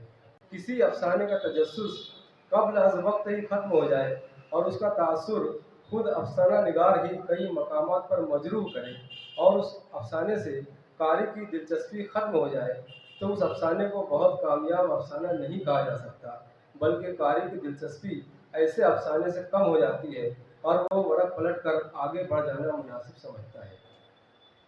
इसी तरह अफसाने के रावी के गोद लेने वालों के घर में पलंग के नीचे जा छुपने का मंतकी जवाज़ भी अफसाने में मौजूद नहीं है। सबब यह है कि रावी उस वक्त कमरे के दरवाजे को मजबूती से बंद कर लेता है और बात वाज़ेह हो चुकी होती है कि रावी पर गोद लेने वालों की लड़ाई से कुछ अच्छा तासुर मुरतब नहीं हो रहा है, इसलिए इसका मजबूती से दरवाज़ा बंद कर लेना समझ में आता है, लेकिन दरवाज़ा बंद कर लेने के बावजूद भी पलंग के नीचे जा छुपना बड़ा बनावटी महसूस होता है। इसके बाद का हिस्सा भी तसल्लुम भरा महसूस होता है जब रावी गोद लेने वालों के घर से भागकर वापस पुराने मकाम पर पहुंचकर हिचकिचाता और ये महसूस करता है कि वहाँ उसी का इंतज़ार हो रहा था और वहाँ दीदी का रावी को भूरे बालों वाले कहकर बुलाना भी कम मसनूई नहीं लगता है। नीज इसी मकाम पर रावी का ये बयान करना कि दीदी उसे इतना जानती थी कि वो उसकी आंखों में देख कर ही सब कुछ समझ जाती थी। अगर वाकई वो उसकी आंखों में देख कर ही सब कुछ समझ जाती थी तो कारी ये सोचने में हक बजानी होगा कि दीदी रावी को उस वक्त भूरे बालों वाला कहकर क्यों बुलाती है। लेकिन यही तो वो दर्द है जो अफसाना निगार को अफसाने के ताने बाने बुनने पर मजबूर कर गया है। मगर अफसोस है कि फाजिल अफसाना निगार ने इस तासुर को वाक़यात की अपनी ही तरतीब से कई मकामात पर इस तरह मजरूह किया है कि यहाँ कारी पर वो उतना असर डालने में कामयाब नजर नहीं आते जितना होना चाहिए था। बल्कि मैं तो ये समझने से कासिर हूँ कि अफसानों को बड़ी बारीक बीनी से देखने वाले डॉक्टर शहरोज कावर जैसा शख्स अपने ही अफसाने की इतनी मोटी मोटी बातों को नज़रअंदाज कैसे कर गया। उम्मीद करता हूँ कि वो मेरी बातों पर गौर करेंगे। अगर मेरी बातों में कहीं तलखी पैदा हो गई हो तो रखियो गालिब मुझे इस तल्ख नवाई को माफ़।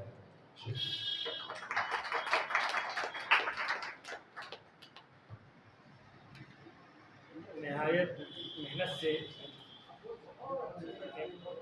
हो चुका है। तनकीदी जायज़ा पेश किए मोहतरम ताहिर अंजुम सिद्दीकी साहब ने। मेरे ख्याल से अब किसी के जहन में कोई शुकूक व शुबहात बाकी नहीं रह जाते अफसाने के ताल्लुक से। आइए हमारे दूसरे अफसाने निगार हारून अख्तर साहब, हाँ हारून अख्तर साहब तशरीफ़ लाएँ अपना अफसाने उन्वान खामोश आवाज़ के साथ।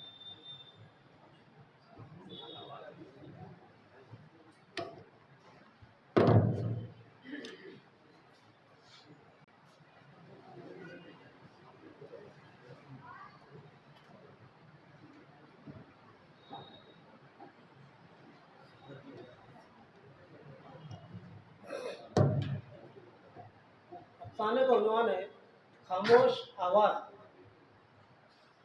अयान शहर खमूसा में इमली के घने दरख्त के नीचे एक बेंच पे बैठा हद निगाह तक फैली कब्रों को देख रहा है। धूप और छाँव के बेशुमार टुकड़े बिखरे पड़े हैं। वो किसी गहरी सोच में खोया हुआ है। अनगिनत दरख्तों से धूप छन कर आ रही है। वो बहुत गौर से और संजीदगी से शहर खामोशा में बिखरे मंजर को देख रहा है।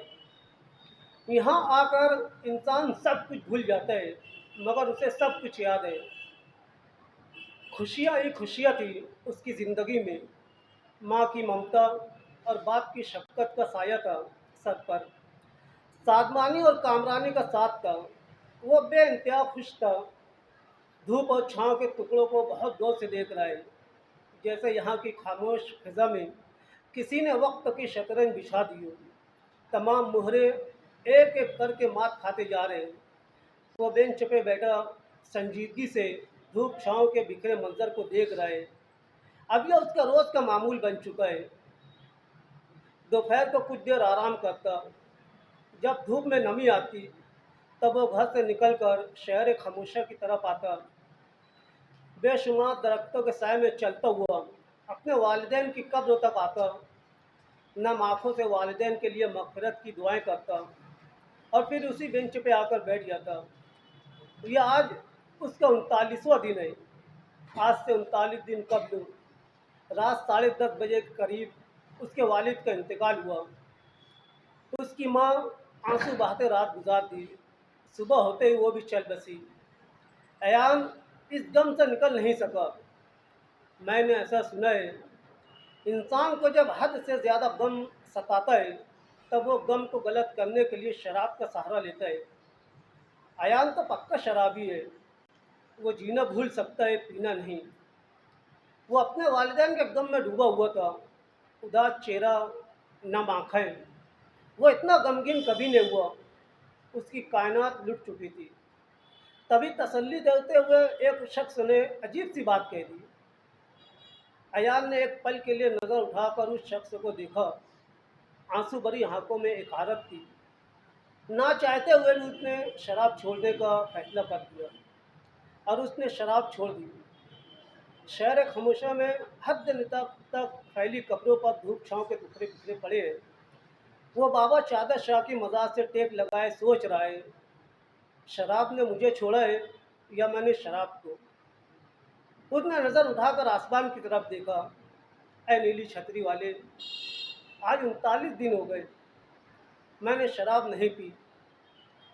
कल मेरे वालिदैन का 40वां है। यकीनन कल उनकी मग़फ़िरत हो जाएगी, फिर मैं आज़ाद हो जाऊंगा, जी भर के शराब पीऊँगा। मैं उस नए आलिम दीन का शुक्रगुज़ार हूँ जिसने मुझसे कहा था मैं शराबी हूँ, शराब पीता हूँ, इसलिए मेरे वालिदैन को अज़ाब कब्र होगा। अगर मैंने 40 दिन शराब नहीं पी तो मेरे वालिदैन की मग़फ़िरत हो जाएगी। ऐ नीली छतरी वाले, मैं अपने वालिदैन के लिए पीना क्या जीना छोड़ सकता हूँ। शराबी की मग़फ़िरत नहीं होगी, ये तो मैं कई बार सुन चुका हूँ, लेकिन मेरे शराब पीने की वजह से मेरे वालिदैन की मग़फ़िरत नहीं होगी, ये नई हदीस पहली बार सुना हूँ। अयान शहर खामोशा में बेंच पे बैठा सोच रहा है, अपने वालिदैन की मौत से कब्ल हो मैंने कितनी बार अपने रब से दुआ मांगी, मुझे हिदायत दे, मुझे सिरात मुस्तकीम पे चला, बदी के रास्ते से मेरी हिफाजत फरमा। लेकिन हर रोज़ मेरे कदम शराब खाने की तरफ उठते रहे। मैंने हर रोज़ तौबा की, अब शराब नहीं पीऊँगा। हिदायत और तौफीक मुझसे 2 कदम दूर ही रहे। मेरे कदम शराब खाने की तरफ उठते रहे। मैं जब भी शराब पीने की नीयत से घर से निकलता, उधर से इमाम साहब नमाज के लिए निकलती। आमना सामना होता, मैं एहतराम से सलाम करता। इमाम साहब मुस्कुरा कर जवाब देते, जैसे कह रहे हो गया पीने का वक्त। शहर खामोशा में धूप छाँव की शतरंज बिछी हुई है और वो मज़ार से शरीफ से टेक लगाए सोच रहा है, कितना अच्छा होता अगर ऊपर वाला शैतान को हमेशा के लिए कैद में रखता। शैतान से बड़ा उसका दुश्मन उसका अपना नफ्स है, उसका क्या। वक्त तो अपनी चाल चल रहा है, कायनात की शतरंज धूप छाँव की शक्ल में बिखरी पड़ी है। ज़िंदगी के प्यादे जो मारे गए वहाँ वो यहाँ आराम कर रहे हैं।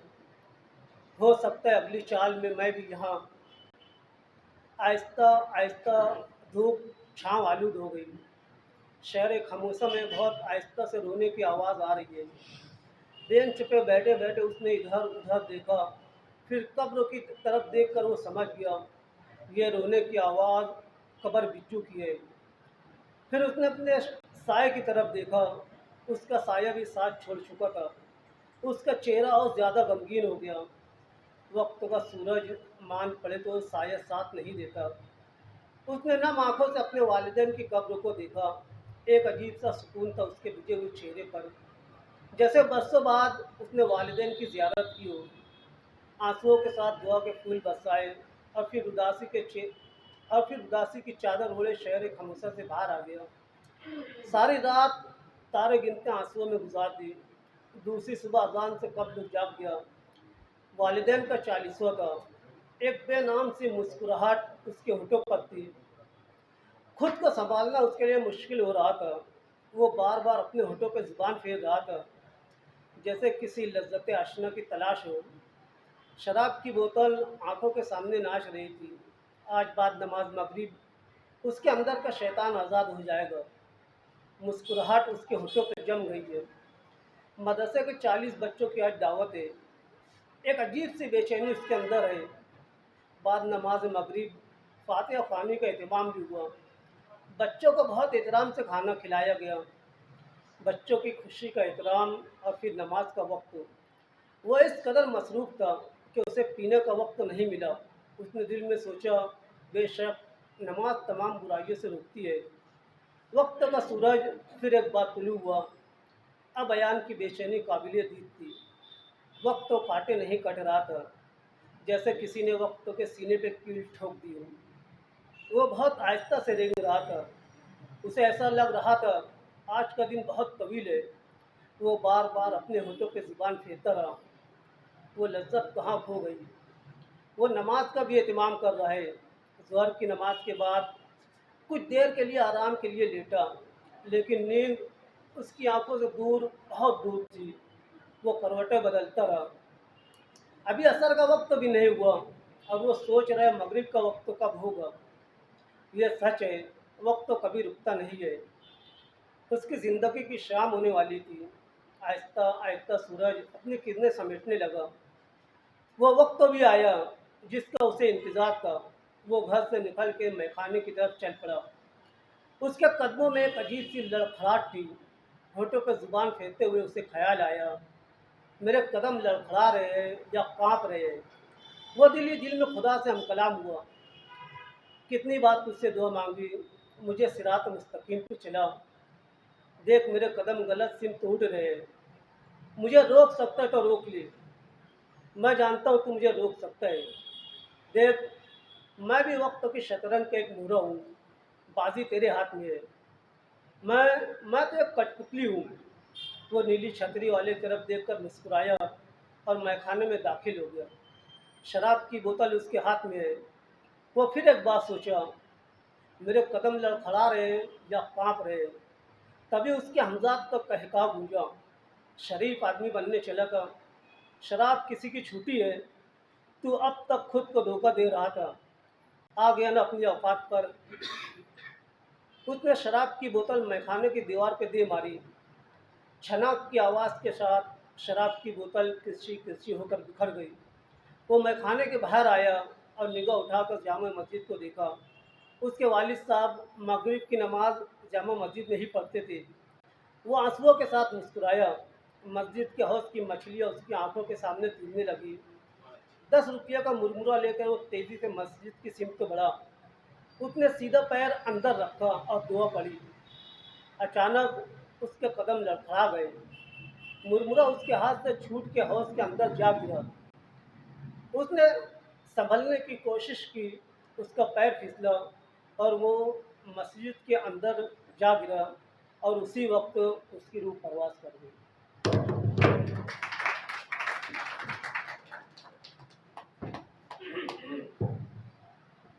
हारून अख्तर साहब अपना अफसाना खामोश आवाज़ें पेश कर रहे थे।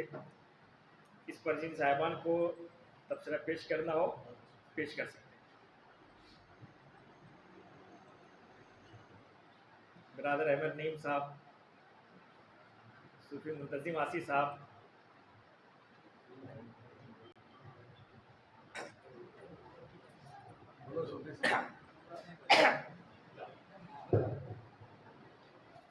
खामोश आवाज़ें। हमारे शहर का एक अलमिया है कि अफसाना जो पेश किया जाता है तो वो उसको उसकी परत नहीं खोली जाती है। एक आईना जब मारा जाता है सामने वाला आईने पे, उसको आईने से जो रोशनी निकलती है वो हमको कैच करना रहता है। ये नहीं कि उसकी मतलब उधेड़ते रहें, ये ऐसे था, ये ऐसे था, ये ऐसे था। आवाज़ का अफसाने के साथ वही हुआ है, माजरत के साथ। दरअसल फिक्शन जो है, अगर आप तज़किया और तबसरे में आएंगे तो उसको 2 और 2 4 नहीं, 2 और 2 5 बनाना है, 2 और 2 8 बनाना है। अब ये अफसाना जो है खामोश आवाज़ें, वजूद की बेचैनी। हमारे साथ मेरे दोस्तों तो कुछ ऐसे भी हैं जो मतलब शाम होती है तो कहते हैं यार भाया, मतलब ऊपर वाले ने कोई इंतजाम नहीं किया बाटली का। तो ऊपर वाले ने आदमी ऐसा भी होता है जो उससे लॉ भी लगाया है कि वही इंतजाम भी करेगा। इस किरदार में जो है ये किरदार, इसको हम कहेंगे कि तसव्वुफ में दाखिल हो जाते हैं।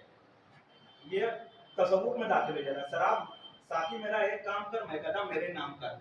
मुझे साकी फारूकी का एक शेर याद आया कि रूह में रेंगती रहती है गुनाह की ख्वाहिश, रूह में रेंगती रहती है गुनाह की ख्वाहिश।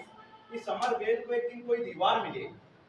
अब तसव्वुफ में दाखिल होते साथ ही अफसाना अपने बाप की और वो जो इंसानी वजूद को इन्होंने जो पेश किया, जो बेचैनी है, जो 40 दिन उसने गुजारा है, उस तमाम बेचैनी को वजूदी तौर पर इन्होंने पेश भी किया कामयाबी के साथ। लेकिन जब वो मस्जिद में आता है तो वो जो मछलियाँ हैं तो वो मछलियों को आप सरसरी तौर पर मत लीजिए कि सिर्फ वो मछलियाँ ही हैं। अब मैं ये साबित करता हूँ कि मसले में 2 और 2 5 कैसे बनाया जाता है। तो ये जब ये किरदार जब मस्जिद में आता है तो जो मछलियाँ वो मछलियाँ नेकी है, वो जो डालते हैं मुर्मुरा नेकी कर, वो जो वाकिम ताई का जो सवाल था, तो ये होता है अफसाना मतलब में उसको दिखाना और अफसाने की इंतहा को छू लेना। तो कारी हर तौर पे अपने तौर पे लेता है, कोई ऐसा मतलब में वो नहीं है कि मैं है। तो ये अफसाना मतलब में तसव्वुफ के तौर पर इंतहाई कामयाब रहा है। मैं उनको मुबारकबाद देता हूँ। बोले इब्न आदम साहब बात जरा सुनना है।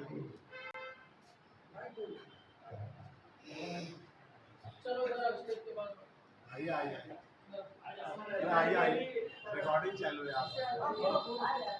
ये है कि मैं सीख रहा हूँ क्या है, और ये तसव्वुफ तो मुझे इसका एक नहीं है कि मैंने बात एक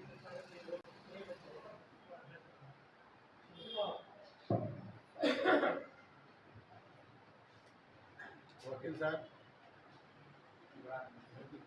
आइए आइए आइए,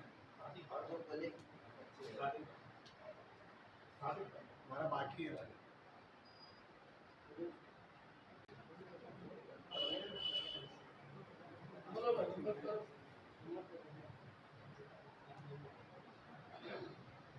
वकील साहब बोलो आप।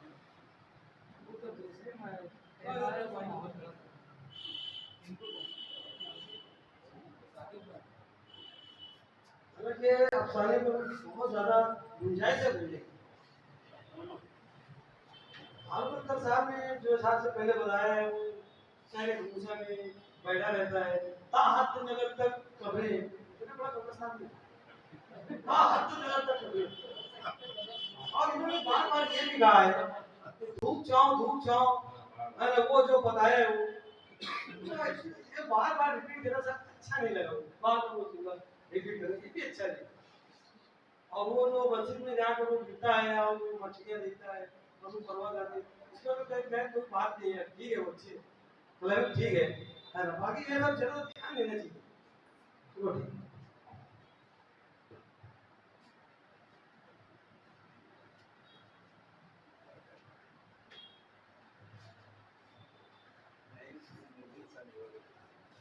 अस्सलाम वालेकुम। अपना हारून भाई का अफसाना है खामोश आवाज़ें। तो ये मतलब अफसाना जो है उसमें अफसाने की रफ्त है कम है। और दूसरी बात ये है कि ये अपने यहाँ की कहानी कर रही है किसी की, यानी कोई ऐसा शख्स होगा जो उम्मन मतलब ये ऐसा गुनाहगार होगा, फिर अल्लाह की मर्ज़ी से वो ये नमाजी बना और फिर उसका इस तरह से इंतकाल हो गया। तो यानी इसमें अफसाने की कमज़ोरी है वो बार बार कुछ लफ्ज़ों का आ जाना, और ये इसमें कोई तसव्वुफ नहीं है। ये सीधा सीधा अफसाना है कि एक गुनहगार था और अल्लाह जिसको जब हिदायत दे, बस यही है इसमें सीधा सीधा कि वो जाता है, उसका ज़मीर बोलता है कि नहीं छोड़ दिया तो छोड़ दिया, ये सब अंदरूनी बात होती है। और ये अल्लाह हर एक में रखता है, हर एक शख्स में होता है, बस जिसका जब हो जाए वो हो जाता है। बहरहाल एक इस्लाही अफसाने के लिए मैं हारून भाई को मुबारकबाद देता हूँ।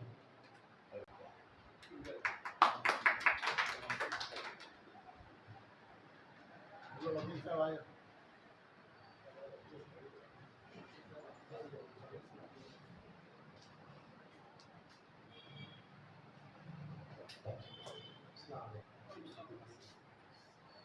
पूरे अफसाने में मुझे एक बात अच्छी लगी कि शराब पीना वो नहीं छोड़ना चाहते, लेकिन हदीस बयान की गई हदीस में बहरहाल है नहीं कि अपने गुनाह की सज़ा किसी और को मिलेगी, ऐसी कोई हदीस को देखने में नहीं आई। बहरहाल उसमें वो जो मौलाना ने कहा उसको कि जो शराब पीता है उसकी जो बात लगती है वो सोचता है कि शराब छोड़ देगा। तो उस पर से मुझको याद आया कि मैं मेरे घर में आने की बात थी, बचपन से दोस्तों में देखो इधर ही बैठे थे, दोस्तों के साथ बीड़ी वगैरह पीने की आदत है, और उस वक्त तो बहुत आराम से मिल जाती थी, घर की उठाती कहते थे। ये सिलसिला चलता रहा यहाँ तक कि मैं रत्न की पढ़ाने गया अंधेरे की, वहाँ पढ़ाता था। तो एक दिन ऐसे ही बीड़ी पीते हुए अंधेरे में चल रहा था, कि सामने से हमारे चेयरमैन साहब हैं, एक साथी और थे मेरे साथ टीचर, उन्होंने देखा और कुछ नहीं बोले, वो सीधा चले गए, मैं बीड़ी पीछे फेंक दिया, चले गए। मैं दूसरे दिन सोचा कि ये क्या बोलेंगे क्या नहीं बोलेंगे, उन लोग में वो भी बाप की जैसे थे मेरे, और हम लोग नौजवान थे, कुछ 24-25 साल के थे। तो उन्होंने दूसरे दिन होटल में हमको सिर्फ इतना बोला कि जो काम खुल के कर सकते हो वही करो, छुप के करने वाला कोई काम मत करो। वो दिन है और आज का दिन है, मुझे याद है, मैं कभी किसी की शादी किया मेरी बीड़ी नहीं किया, उन्हें सिगरेट किया। तो ये बात इसमें अफसाने में मेरे को बहुत अच्छी लगी कि वो जो उसके दिल को छूती है कि अपने को ये छोड़ देते हैं, बाद में उसकी जिल्लत उसको फिर मैखाने तक ले जाती है, और फिर वो उसके जो दोस्त की जो दूसरी बात रहती है कि तू क्या छोड़ेगा, तू क्या कर सकता है, तो ये बातें फिर उसको और दर्द लगाती है और वो वापस आ जाती है। ये चीज़ें अच्छी लगी, एक अच्छा अफसाना था, कोशिश की उन्होंने अच्छा लिखने की, हामी तो उसमें रहेगी, ये ऐसी बात है।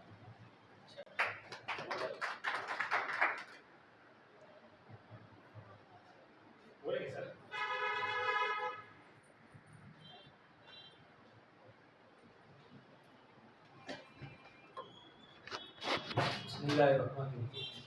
असल में मसला ये है ना कि मैं ये अफसुई से सुन नहीं सकता, कभी बाहर जाना कभी बाहर आना फ़ोटो लेना, फिर भी हारून अख्तर का ये अफसाना अच्छा अफसाना है जिस पर बहस हो रही है, मोबाइल से हुए हैं। कुछ लोगों ने उसको तसव्वुफ़ का अफसाना करार दिया, कुछ ने इसको मानने से इनकार किया, तो कुछ तो अफसाने के अंदर जान है, इसलिए उस पर तबसरे आ रहे हैं, लोगों तक पहुंचा है।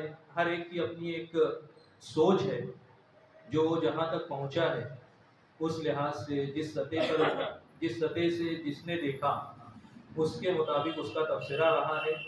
बहरहाल हारून अख्तर जो है एक मंझे हुए अफसाना निगार हैं और उनका अफसाना तय दर तय जो है वो पहलू दर पहलू होता है, सादा अफसाना नहीं होता है। जिस कदर हमारा मुतालिया होगा, जिस कदर हमारी नज़र होगी, उसके मुताबिक हम उस अफसाने को पाएंगे।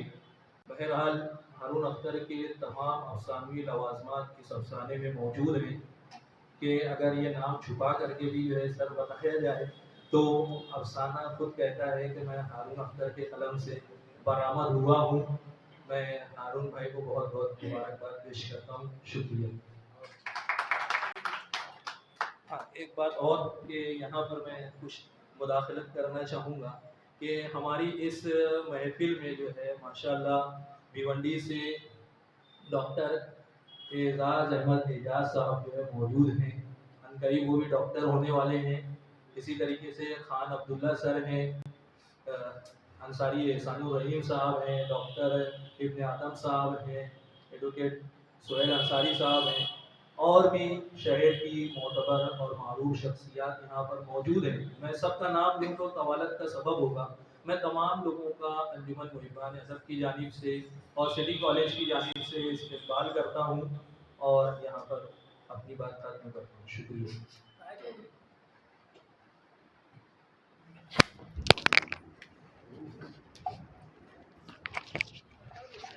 हारून अख्तर का अफसाना जो है खामोश आवाज़ है, इसमें धूप छाव का जो तस्करा है, एक मतलब अच्छा लगता है, दूसरे मतलब ठीक लगता है, लेकिन तीसरी मतलब बुरा लगने लगता है। तो उसको एक मशवरा है, कबूल करें या ना करें आपकी मर्जी, इसको कम कर दें थोड़ा सा। और ये कि खबरों का भी बार बार जिक्र जो हुआ है उसकी उतनी ज़रूरत नहीं है जितनी ज़्यादा खबरें आपने बता दी हैं। कब्रस्तान थोड़ा छोटा कर सकते हैं आप यहाँ पर। और अफसाना वहाँ पर खत्म होता महसूस होता है जब वो बॉर्डर जो दीवार से मार देता है, क्लाइमेक्स वहाँ आ जाता है, लेकिन एंटी क्लाइमेक्स से भी अच्छा है, उसको बुरा नहीं बोल सकते। हालांकि क्लाइमेक्स के बाद एक जुमला लिखना बहुत मुश्किल होता है, लेकिन जो एंटी क्लाइमेक्स को संभालने वाले तो अच्छा फनकार होता है। उन्होंने बहुत खूबी के साथ अफसाने को मस्जिद के हौज तक लाया, लेकिन मेरी ये समझ में नहीं आया कि जब एक कदम दुआ पढ़कर अल्लाह का एक कदम जब रखेंगे अंदर, तो हौज वही है कि कहाँ है, मेरी ये समझ में नहीं आ रहा है। अफसाने की कहानी के तवज्जुह से कतई मैं ये जान नहीं पा रहा हूँ कि हौज कहाँ पर है। यानी जैसे जब उसे पाँव रखेंगे सामने हौज है, वो गिर किधर रहा है, कहाँ गिर रहा है, ये हालांकि इतना जरूरी भी नहीं है इस बात को समझा देना, लेकिन अब मेरे जहन में वो बात है खर्चा, तो मैंने उसको जाहिर कर दिया। और अफसाना पढ़ने का अंदाज आपका अच्छा है, बहुत धन्यवाद।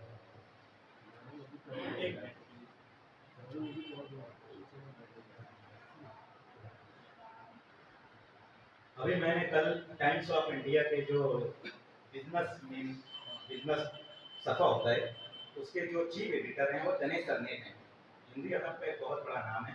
तो खालिद जावेद ने कहा था कि इनकी कहानियों में बहुत बारिश होती है और इनकी कहानियों के अंदर इंटरवेल होता है। तो मैंने परसों दिन वो कहानी जब मुझे मिली, इश्तिहार वाली लड़की, ये हिंदी अदब की सबसे बड़ी कहानी है, तो उसके अंदर पूरी कहानी में बारिश ही बारिश हो रही थी। वो जहाँ भी जाता है, जिस दिन भी वो इश्तिहार देखता है, एडवर्टाइज देखता है, इश्तिहार देखते हैं, तो बारिश होती रहती है। अब यहाँ है धूप छाँव, कुछ लोगों ने जो एतराज किया, तो मैं तो बोलूँगा इसको धूप छाँव और ज़्यादा इस्तेमाल करो, क्योंकि धूप छाँव जो है वो नेकी और बदी की अलामत है। छाँव आदमी को एक मुद्दत वो स्ट्रगल करने के बाद जो उसके आराम होगा, तो धूप और छाँव नेकी और बदी की अलामत है। तो ये सब भी थोड़ा सा मतलब समझना चाहिए, और वो अगर उसको ज़्यादा और वादे करेंगे और लिखेंगे, वो धूप में चल रहा था, उसकी जो अलग सूप रही थी। देखिए वैदिक फिक्शन, जब ये अफसाना जिसको जिन्हें शराब नहीं मिल रही है, तो उसका गदूर और उसकी जो कैफियत होती है वो सिर्फ एक पीने वाला समझता है।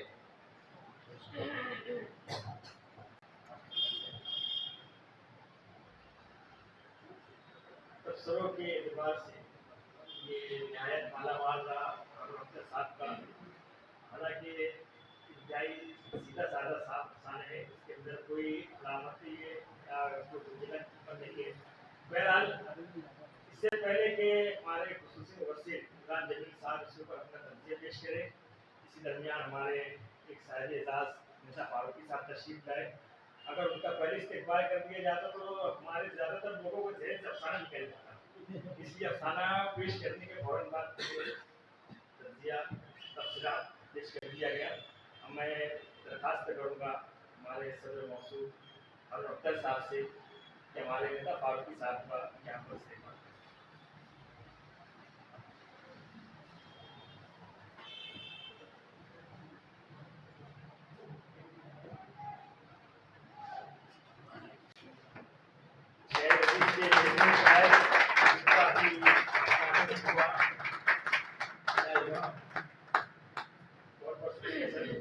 आइए मोहतरम इमरान जमील साहब से इस अफसाने के ऊपर तजिया समाप्त करें।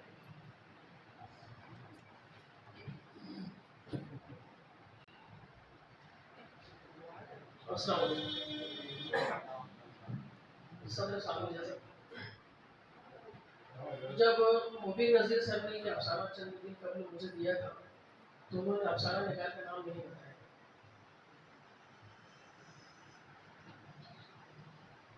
अफसाना खामोश आवाज़ एक बेहतरीन अफसाना है। फाजिल अफसाना निगार ने इस अफसाने में अयान नामी शख्स की नेकी व बदी से नबर्द आजमा होती अंदरूनी कशमकश को बताया है।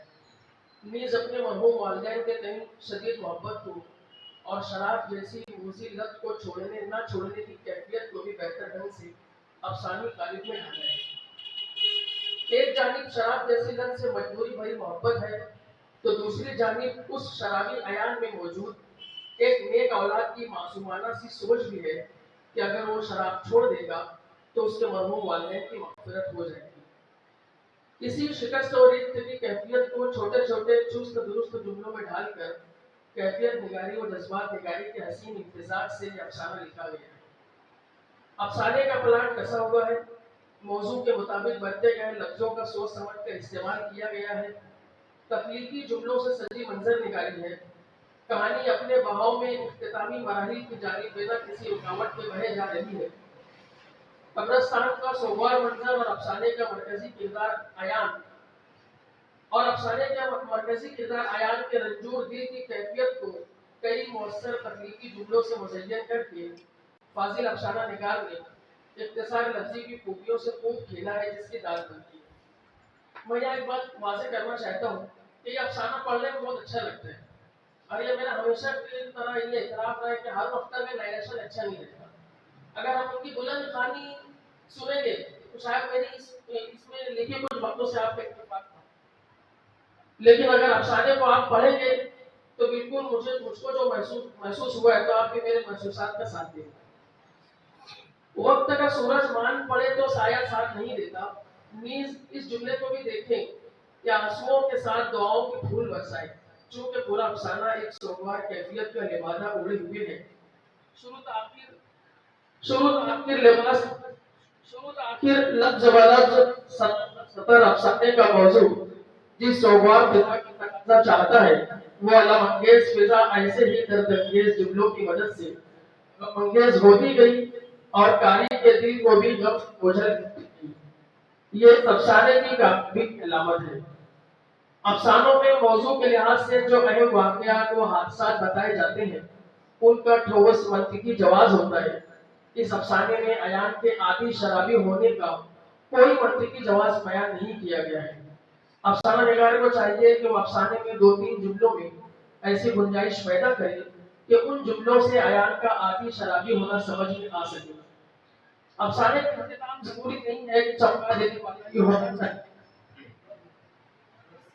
हाँ, इस बात की शौरी कोशिश व एहतियात जरूर होना चाहिए कि जब अफसाना इख्तितामी सतरों की जानिब बढ़ता जाए तो ऐसा कोई वजाहती जुमला उन आखिरी जुमलों से पहले न लिखा जाए जिससे इख्तिताम से पहले ही इख्तिताम समझ में आ जाए। इस अफसाने में यह जुमला देखिए, उसकी जिंदगी की शाम होने वाली थी, आहिस्ता आहिस्ता सूरज अपनी किरणें समेटने लगा। यह जुमला अफसाने का हिस्सा ना बनता तो ज्यादा बेहतर था। आइए हम मजीद एक सबक को देखते हैं। गम गलत करना यह मुहावरा है। जब यह मुहावरा अफसाने की नस्ल में लिखा जाएगा तो वैसा ही लिखा जाएगा जैसा कि बतौर मुहावरा राइज है। अफसाना निगार ने गम को गलत करने के लिए लिखा है, इसमें लफ्ज को जायद है। मेरे नजदीक फिक्शन में यह बहस रवा नहीं होना चाहिए कि अफसाना निगार ने जो हदीस या श्लोक इस्तेमाल किया है वो वाकई उन मजहबी किताबों ग्रंथों में बिनवान लिखी हुई है या नहीं। मेरी दानिश में लिखे गए जुमलों में मौजूद तरगीब देती हुई नेकी या बुरे अंजाम से बचाते हुए जुमलों पर ही तवज्जो मरकूज रखना चाहिए। इस अफसाने में अयान उसकी समझ के मुताबिक एक नई हदीस सुनता है।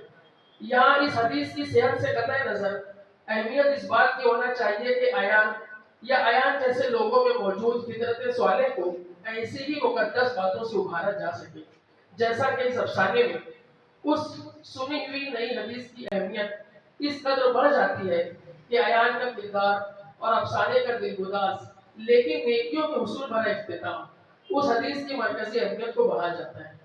इंसानी फितरत उमूमन हर कहानी का अंजाम नेकियों खुशियों से भरा चाहती है। इस अफसाने में भी यही होता है कि अयान शराब की लत को छोड़ने की कश्मकश में मुब्तला होते हुए वालिदैन की मोहब्बत में कुर्ब इलाही को पाने के लिए मस्जिद में सीधा पैर रखते ही खुद के लिए उस रहीम जात से रहमत के दरवाजे खुलवा लेता है। ये पुरतासुर अफसाना लिखने पर फासिल कलमकार को मुबारकबाद और नेक ख्वाहिशा रद्द व कबूल का इख्तियार है।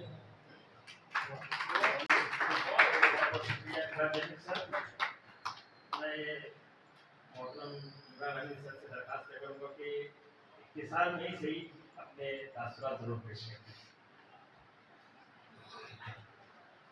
ये लिहाज की नशिस्त के बारे में मैं आज इत्तेफाक से जब मैं लेक्चर ले रहा था तो नशिस्त का जिक्र किया कि किस तरीके से अलग अलग तहरीकें वजूद में आई। हमारे शहर में एक नशिस्त हो रही है जो हो सकता है कि आगे चलकर कोई बड़ी तहरीक पैदा करे। ये मैं मुख्तसर में जो वाकई मेरे दिल की आवाज़ है और जो मैं बोल चुका हूँ, ये एक जुमला मैं बोलूँगा आप लोगों को।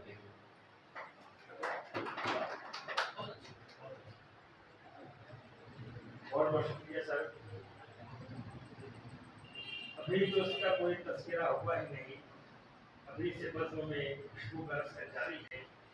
मेरी मुराद मोहतरम प्रोफेसर रिजवान खान साहब है जो ज़रूर अपने तासुरात हमारे अंदर पेश करें। दरखास्त करूँगा रिजवान खान सर से अपने तासुरात पेश करें।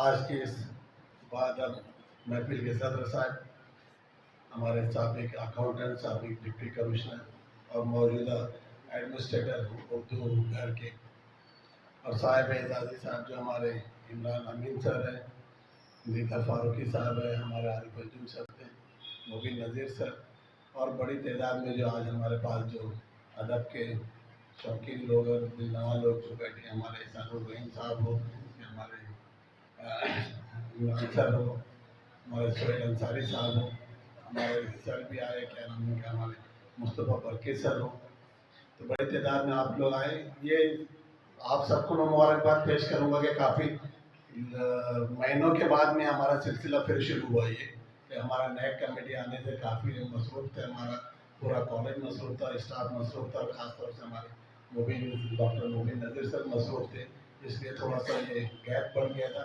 इंशाल्लाह ये रेगुलर हमारे पास यहाँ चलता रहेगा।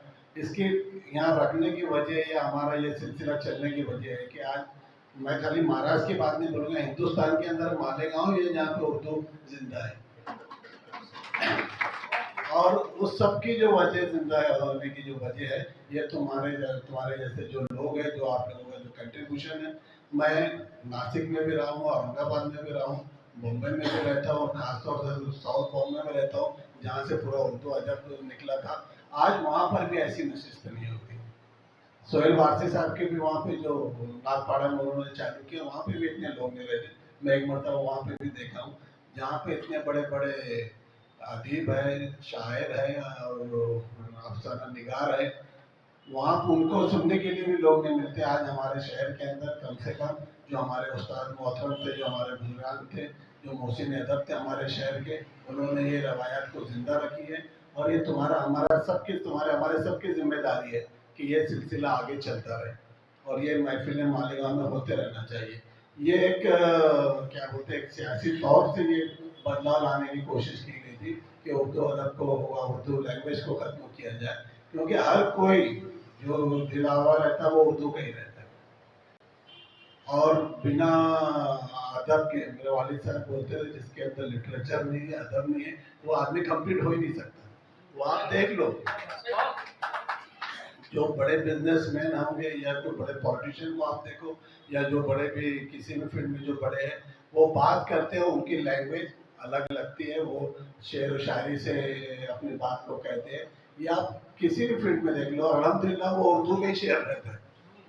तो ये हमारी है, और ये इन्होंने एक पॉलिटिकली उसको चेंज करने के लिए उन्होंने शुरू किया, और हमारे लोग सीमी इंग्लिश के नाम से जो हमारे बच्चे को पढ़ते हैं या जो कॉलेजेस में चालू हुआ, ये एकदम गलत बात है। ना वो उर्दू का रहते हैं, ना इंग्लिश का रहता है।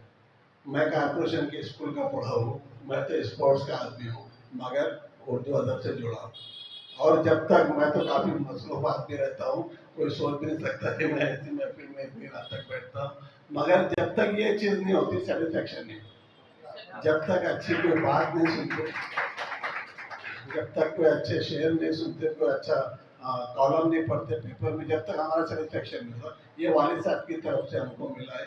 जब तक वालिद साहब थे तो हमारे लिए कोई बात ही नहीं थी। कभी रात के 2 बजे के 3 भी बजे तो उनको उठा के आधी शेरी बोल दो तो फिर सुबह तक उनके चालू रहता था। तो ये तो ठीक है, ये तो उसके बिना हमारा सेटिस्फेक्शन नहीं होता। तो ये हमारे जो जनरेशन आ रही है, आप उनको इंग्लिश पढ़ाओ, जो भी पढ़ाओ, ये सब फालतू बात है कि इंग्लिश पढ़ेंगे तो कुछ चीज़ तुम बनेंगे, इंग्लिश पढ़ेंगे तो तुम्हारा कैरियर बनेगा। एक वो लैंग्वेज की तरह है, जो उर्दू पढ़ा उसको क्या इंग्लिश नहीं आता। सबसे बड़ी मिसाल मैं तुमको दूंगा, हमारे आरिफ अंजुम सर, आप बिलोंग नहीं करेंगे, वो शेख उस्मान हाई स्कूल के है, वो शेख उस्मान हाई स्कूल के है। शेख उस्मान हाई स्कूल में उनके तालीमी कॉर्पोरेशन में वो प्राइमरी पढ़े। आज हमारी संस्था में सबसे काबिल आदमी कोई है तो उनका नाम आता है। अभी कल को उनको मानूर में नेट कमेटी की तैयारी का फाइनल इंस्पेक्शन लेने के लिए वो कल जाने वाले। तो आज हमारे वो एमएसजी कॉलेज हो कि महिला कॉलेज हो कि हमारा जेटी कॉलेज हो कि मालेगांव का जो नया कॉलेज चालू हुआ, ये सबको भी इनके बिना, इनके वेरिफिकेशन के बिना कोई कंप्लीट नहीं करता। तो ये कोई इंग्लिश मीडियम के नहीं, या ना इसी में इंग्लिश के हमारे कमरुद्दीन भैया हो, ये तो लिटरेचर के भी स्टूडेंट है, ये कॉमर्स के, और ऐसी जगह काम किए जहाँ पे अदब के काम और बेअदब लोग अदब है, मगर वो अदब से जुड़े हुए। तो मगर ये बात बोलने की रहती है। राजकारण के अंदर भी हमने देखे और बिजनेस में भी देखे है, सर्विस में भी हमने देखे है। जितने भी बड़े लोग हैं, 10% लोग जो रहते हैं वही सब चीज़ करते हैं, वो ऑफिस का हो कि राजकारण में हो कि बिजनेस में हो, वो सब होशियार भी रहते हैं, ज़हीन भी रहते हैं और लैंग्वेज से जुड़े भी रहते हैं। 90% लोग राजकारण में खराब हो सकते हैं, मगर 10% जो लोग हैं वो बहुत होशियार रहते हैं, उनको सेंस, कॉमन सेंस बहुत अच्छा रहता है और वो सब लैंग्वेज से जुड़े रहते हैं। अब आप देख लो हमारे मनमोहन सिंह साहब हो के अभी जितने वाजपेयी तो खैर शायरी थे, जितने भी बड़े लोग लालू प्रसाद यादव, जितने भी काबिल हमारे रहनुमा रहे नेशनल लेवल के, वो सब अदब से जुड़े रहे। तो ये हमारा मतलब, मेरा बोलने का ये है कि ये जो नशिस्तें हमारे पास होगी ये और होते रहना चाहिए और इसमें क्या हम इम्प्रूवमेंट कर सकते हैं। जैसा आरिफ सर बोले कि आप लोगों के मशवरे का हमको ज़रूरत है, आप बताइए हम उर्दू ज़बान के लिए क्या कर सकते हैं, उर्दू ज़बान के साथ साथ हम शहरियान के लिए क्या कर सकते हैं।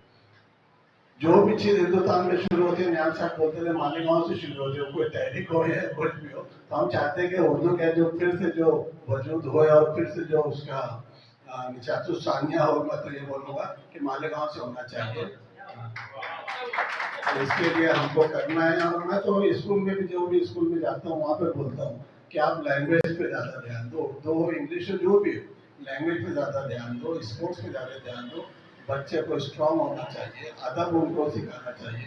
अभी कल ही मैं एक कॉलम में पढ़ने में आया, फिनलैंड यहाँ पे सबसे ज़्यादा खुश रहने वाले लोग हैं, यहाँ पे सबसे ज़्यादा तालीम का म्यार सबसे ऊंचा है।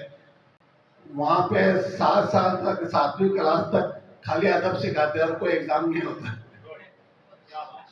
अब ये तो हमारे मजहब ने बताया कि आदमी पहला तुम्हारा काउंट अदब का होने वाला है, तुम्हारे इखलाक का होने वाला है, बाद में इबादत का होने वाला है। तो ये हम जो सब दूर होते जा रहे हैं ना अदब से या हमारे इखलाक से, हमको वो रवायत हमारी फिर चालू कर रखना चाहिए और कम से कम हमारे पास जो नया जनरेशन है उसको उर्दू का ये माहौल दिखना चाहिए, ये अफसाना पढ़ने वाले लोग दिखने चाहिए, तनकीद करने वाले, तबसरा करने वाले ऐसे लोग मिलना चाहिए। बहुत बड़ी बात है, एक पेज लिखना बहुत बड़ी बात मैं माना जाता हूँ और आप तो पूरी किताब लिखते हैं और उसके ऊपर आप पढ़ के उस पर तर्ज भी करते हैं, तनकीद भी करते हैं, सराहना भी करते हैं, तबसरा भी करते हैं। बहुत बड़ी बात है, काबिल मुबारकबाद है आप सब लोग और आप लोगों से मैं फिर गुजारिश करूँगा कि इस तरह से महफिल होते रहना चाहिए और जिस तरह से अभी हमारे सदर साहब जो कमरुद्दीन भैया साहब हमारे आए, आगे से शहरियान के हम हमारे मशवरे से काबिल जितने भी लोग हैं इनको हमारे सदारत के लिए लाएंगे। जो सही मानों में मौसम आता हो ऐसे लोगों को हम सदारत के लिए, मेहमान खुसूसी के लिए लाएंगे। आप लोग को मशवरा देते रहिए और हमारी तैयारी है बैरून शहर से भी लोगों को लाने की बात है। जैसे हमारे वारसी साहब की भी बात हुई है, वो जिन भी फ्री होंगे तो उनको भी हम एक दिन के यहाँ पे लाएंगे। तो और भी कोई आपका मशवरा में जो आ सकता है उसके लिए भी हमको शामिल करेंगे और शहरियान में भी किसको बुलाना चाहिए। मैं चाहूँगा कि मुबीन नज़ीर सर से करूँगा कि जो स्कूल के जिम्मेदारान हैं उनको भी ला के थोड़ा इस तरह अपन मिल जाए। शुक्रिया सर, थैंक यू। एक सजेशन अभी मेरे दिमाग में आया, मैं बहुत दिन से सोच रहा था, सर बोले तो याद आ गया। और ये आप लोगों के लिए भी, नजर अदब भी और अंजुमन मेहमान अदब भी, यानी बरसों से चल रहा है हमारा सिलसिला, 20-25 साल से मैं देख रहा हूँ। तो इसमें कुछ नया तजुर्बा होना चाहिए। जैसे मेरे दिमाग में एक बात ऐसी आती है, अब मैं यहाँ पे साल में एक मरतबा मुझको मौका मिलता है जब आखिरी फर्नीचर हफ्ते का मुझे मिलता है, महीने का आखिरी फर्नीचर मई वाला। तो मुझे ऐसा लगता है कि एक मरतबा ऐसा होना चाहिए कि पूरा एक सेशन को एक अफसाना निगार को दे दिया जाए। जैसे यहाँ पर 2-3 या वहाँ पर 4-5 अफसाना निगार पढ़ते हैं, तो एक दिन ऐसा हो कि कोई एक ही अफसाना निगार पूरा पढ़े, उसको यदि 3-4 अफसाना दे दिया जाए जितना भी टाइम है और उस पर फिर तबसरा किया जाए। और आज जैसे मैंने महसूस किया और हमेशा ये ऐसा सबको होता है कि अफसाना निगार जब अफसाना पढ़कर हटते हैं और दीगर जो लोग तबसरा करते हैं, तो तबसरे के बाद एक ऐसा जिन्हें बहुत सारे सवाल उठते हैं, तो वापस अफसाना निगार को मौका दिया जाए 2-3 मिनट ही सही कि अपनी बात को वाज़ेह कर सके। यानी कभी कभी ऐसा होता है कि अफसाना निगार अफसाना पढ़ा और उस पर तबसरा करने वाले कुछ ऐसा तबसरा करते हैं कि असल में अफसाना निगार को उससे ताल्लुक नहीं होते, वो कुछ और कहना चाहता है, समझने वाले कुछ और समझते हैं। तो 1-2 मिनट का मतलब ऐसा मिलना चाहिए कि अफसाना निगार उसकी वजाहत करे। एक ये हुआ और बहुत सारी ऐसी बातें जिस पर आप लोग, जैसे कोई एक खास टॉपिक दे दिया जाए, इस मरतबा शायद आप लोग वो शुरू करें यहाँ पर एक टॉपिक पर जो मैं तहकीक, हाँ जो मैं तहरीक की बात की है, जो बड़े बड़े अदब की जो तहरीकें हैं वो इसी तरीके से शुरू हुई। जो रुझानात हमारे सामने है, जो तहरीकें बाद में बहुत ज्यादा मशहूर हुई कि कुछ लोग बैठकर अफसाना लिखना शुरू करें, कुछ लोग बैठकर अंजुमन पंजाब और लाहौर में तो कोई एक टॉपिक दिए उस पर नज़में लिखना शुरू करें और उर्दू अदब को उसका बहुत नाम पहुंचा। उसके हिसाब से लोग जो अफसाना लिखना शुरू करें, उसके हिसाब से एक खास फिक्र को लेकर एक खास जो नजरिए के तहत अफसाने लिखे गए और लोगों पर उसका असर पड़ा पूरे मुल्क में, पूरी दुनिया में, कोई खास पार्टी के लिए, कोई नजरिए के लिए। तो ऐसा कोई टॉपिक दिया जाए, ये हो सकता है कि आगे चल के वाकई हमारे यहाँ से जो है तो मालेगांव की कोई बड़ी तहरीक जो है तो उर्दू अदब में एक बड़ा इनकलाब लेकर आए, इस तरफ मेरा इशारा था। तो मेरा कहने का मतलब सिर्फ वही है कि अलग अलग हम लोग को तजुर्बा करना चाहिए, न सिर्फ अदब वाले भी कर सकते हैं और अंजुमन मुस्मान अदब भी। और इतनी बात कहते हुए खत्म कर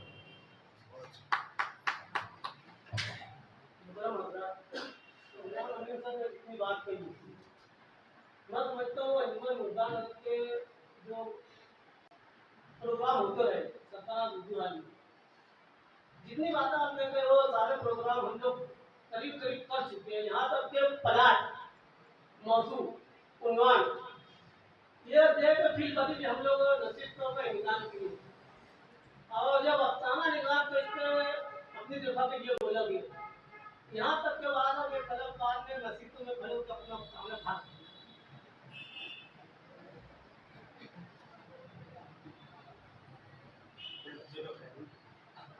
ठीक है, पर इसमें जो है तो कुछ ना कुछ सोचना चाहिए। मोहतरम इमरान अली सर ने अपने जिन ख्यालात का इज़हार किया उसके ऊपर यकीनन गौर फिक्र किया जाएगा और मुफ्त की नज़ाकत के पेश नज़र मैं चाहूँगा कि अब सदर मौसूल उन पर सदारत पेश करें। नहायत अदब एहतराम के साथ में मैं मोहतरम जनाब मुफ्ती शेख साहब को रहमत दूंगा तो चंद जुमलों में से ही अपना मैसेज, अपना पैगाम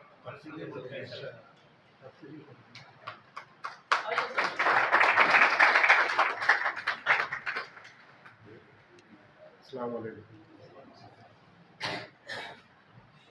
अदब की महफिल और एक बेअदब आदमी उसकी सदारत। मैं अक्सर बोला करता था कि मुशायरे की सदारत ऐसे लोगों को देते हैं, फला इसमें फला, फला मोहसिन अदब है, फला वाला फला है। जिसको अदब के लिखते वक्त जिसमें जज़म या ज़ेर लगाया जाए ये जिसका इल्म ना हो और वो मोहसिन अदब बनता है। ऐसी कुछ हालत मेरी आज रिजवान सर ने की है कि मुझे बहुत अच्छा मुताला है। मैं बहुत ही बहुत खुशी महसूस कर रहा हूँ आज। मैं अपनी ज़िंदगी के शायद पहली मरतबा नशिस्त में शिरकत किया हूँ। अक्सर पढ़ा करता था कि वहाँ नसरी अदब की नशिस्त हुई है, शेरी अदब की नशिस्त हुई है। नशिस्त क्या होती है मुझे इसका इल्म नहीं।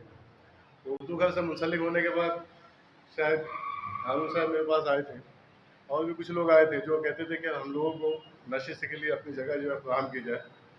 मैं सोच रहा था कि नशिस्तें होती क्या है। आज मैंने देखा कि अदब, मैंने सर से कहा कि यार मालेगांव में इतना टैलेंट है, मुझे इसका इल्म ही नहीं था। असल मैं खुद ही उससे मुंसलिक नहीं, तो मुझे क्या पता कि क्या होता है क्या नहीं होता है। लेकिन मैं बहुत अपने आप को फ़ख्र महसूस कर रहा हूँ और मैं शायद अपने आप को खुशकिस्मत समझता हूँ कि मैं आज इस नशिस्त का हिस्सा बना। मैं आप तमाम लोगों का, मुल्तान अदब का, सिटी कॉलेज का, तमाम लोगों का शुक्रिया अदा करता हूँ और अपने तय ये कोशिश करूँगा कि उर्दू घर से मुंसलिक होने के नाते से अगर मैं कुछ हिस्सा आपके लिए दे सका तो ज़रूर उसके लिए कोशिश करूँगा।